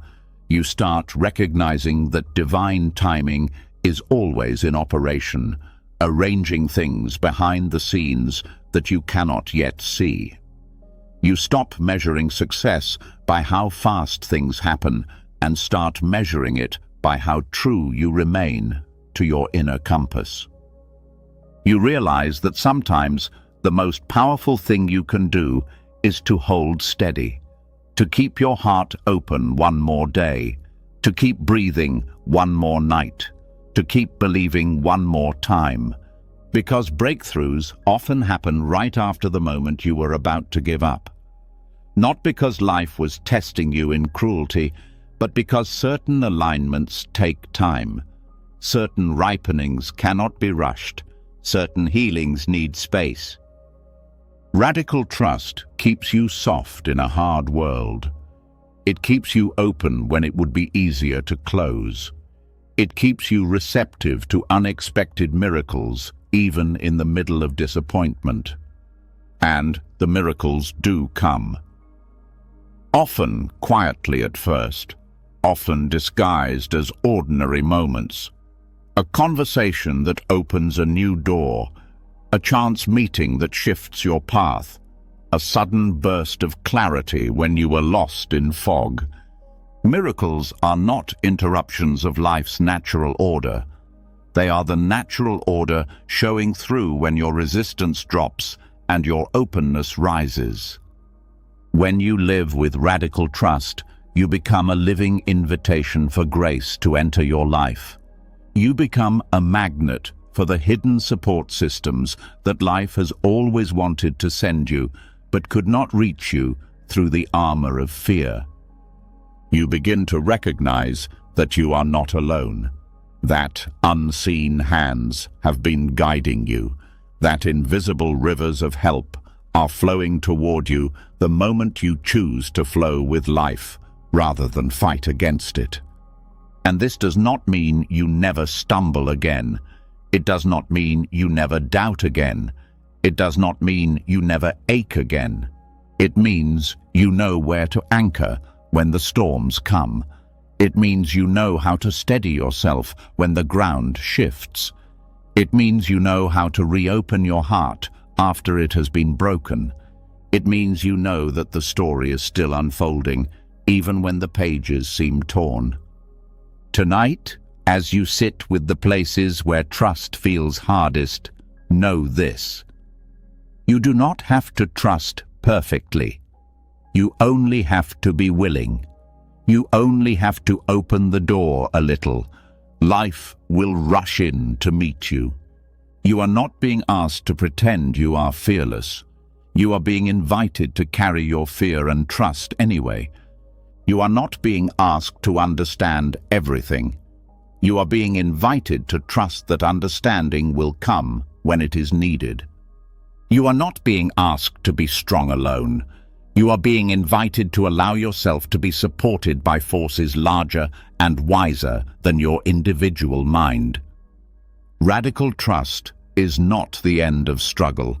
It is the beginning of freedom within struggle. It is the beginning of a life where even the hard times are not wasted, where even the losses are turned into offerings, where even the waiting becomes a sacred space of transformation. Trusting radically in the hidden goodness of life softens the fear that once ruled your steps. But there is one more unveiling that life has been leading you toward all along. A deeper truth behind every heartbreak, every delay, every unexpected ending. Tonight, you will step fully into it. You will see that every loss you have suffered was never meant to destroy you. It was meant to peel back the layers of identity, expectation, and illusion that never belonged to you in the first place.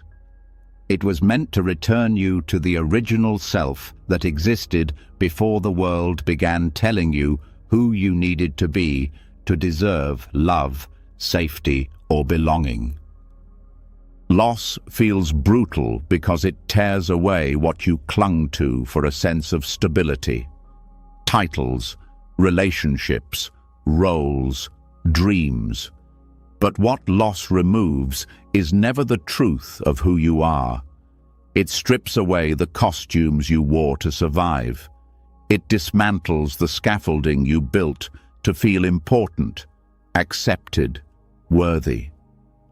It tears through the masks and reveals the raw, wild, beautiful soul that has been waiting underneath all along. The original self is not something you have to create. It is what you uncover when everything false falls away. It is the quiet knowing beneath the noise, the steady heartbeat beneath the fear, the soft fire that no disappointment, no rejection, no failure can ever extinguish.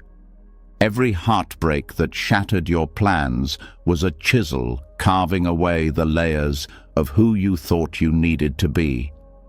Every delay that humiliated your pride was sandpaper smoothing down the rough edges of your ego. Every failure that cracked open your carefully constructed image was a door swinging wide into the deeper chambers of your real being. At first, loss feels like death, and in a way, it is. It is the death of the false self, the self built to win approval, the self constructed to avoid abandonment, the self designed to earn safety in a world that teaches you to fear your own truth. But on the other side of that, death is the resurrection of something unbreakable, something that does not rise needing to prove itself, something that does not bend to the shifting winds of public opinion, something that does not sell itself for crumbs of validation. The original self knows its own worth without external confirmation. It knows its own belonging without needing permission. It knows its own purpose without needing a map. And you can feel it, even now, beneath the grief, beneath the confusion, beneath the fatigue of trying so hard to be enough. You can feel the faint pulse of the self that has always been enough. You do not have to achieve your way back to it. You only have to stop clinging to what was never truly yours. The relationships that ended were not a loss, they were a mercy. They cleared away the connections that reinforced your masks rather than your truth. The opportunities that slipped away were not failures, they were protections. They removed the distractions that would have kept you performing rather than awakening. The dreams that shattered were not punishments, they were invitations. They broke the cages you had mistaken for homes and pushed you into the wide-open spaces of real becoming. The return to the original self is not glamorous. It does not happen with fanfare. It often happens in the quiet hours, in the empty spaces, in the silent grief of losing identities that once felt essential. It happens when you sit with yourself long enough to hear the voice beneath the noise, the voice that says, even without the title, you are worthy. Even without the relationship, you are lovable. Even without the success, you are valuable. It happens when you stop rushing to rebuild and instead learn to rest inside the ruins until a deeper foundation forms. It happens when you stop seeing your life as a series of mistakes to fix and start seeing it as a sacred unfolding, perfectly timed, perfectly designed to strip away what is false and reveal what is true. The original self is not afraid of endings. It trusts that what is real cannot be lost. It trusts that what is true will always find its way back. It trusts that every death is a doorway, and every doorway leads deeper into the heart of life. When you live from the original self, you do not need to chase love. You become love. You do not need to chase purpose. You become purpose. You do not need to chase belonging. You become a home in yourself. And this does not mean you stop grieving. It does not mean you stop aching for the dreams that died. It means you learn to hold your grief without losing yourself inside it. It means you learn to honor the ache without confusing it for failure. You learn to see loss not as something wrong with your life, but as something deeply right. A signal that you are being initiated into deeper truth, deeper love, deeper freedom. The return to the original self is the ultimate liberation. It frees you from the exhausting performance of trying to be worthy. It frees you from the endless striving for an approval that never satisfies. It frees you from the small cages of identity you once mistook for your home. You are not here to fit into anyone's idea of success.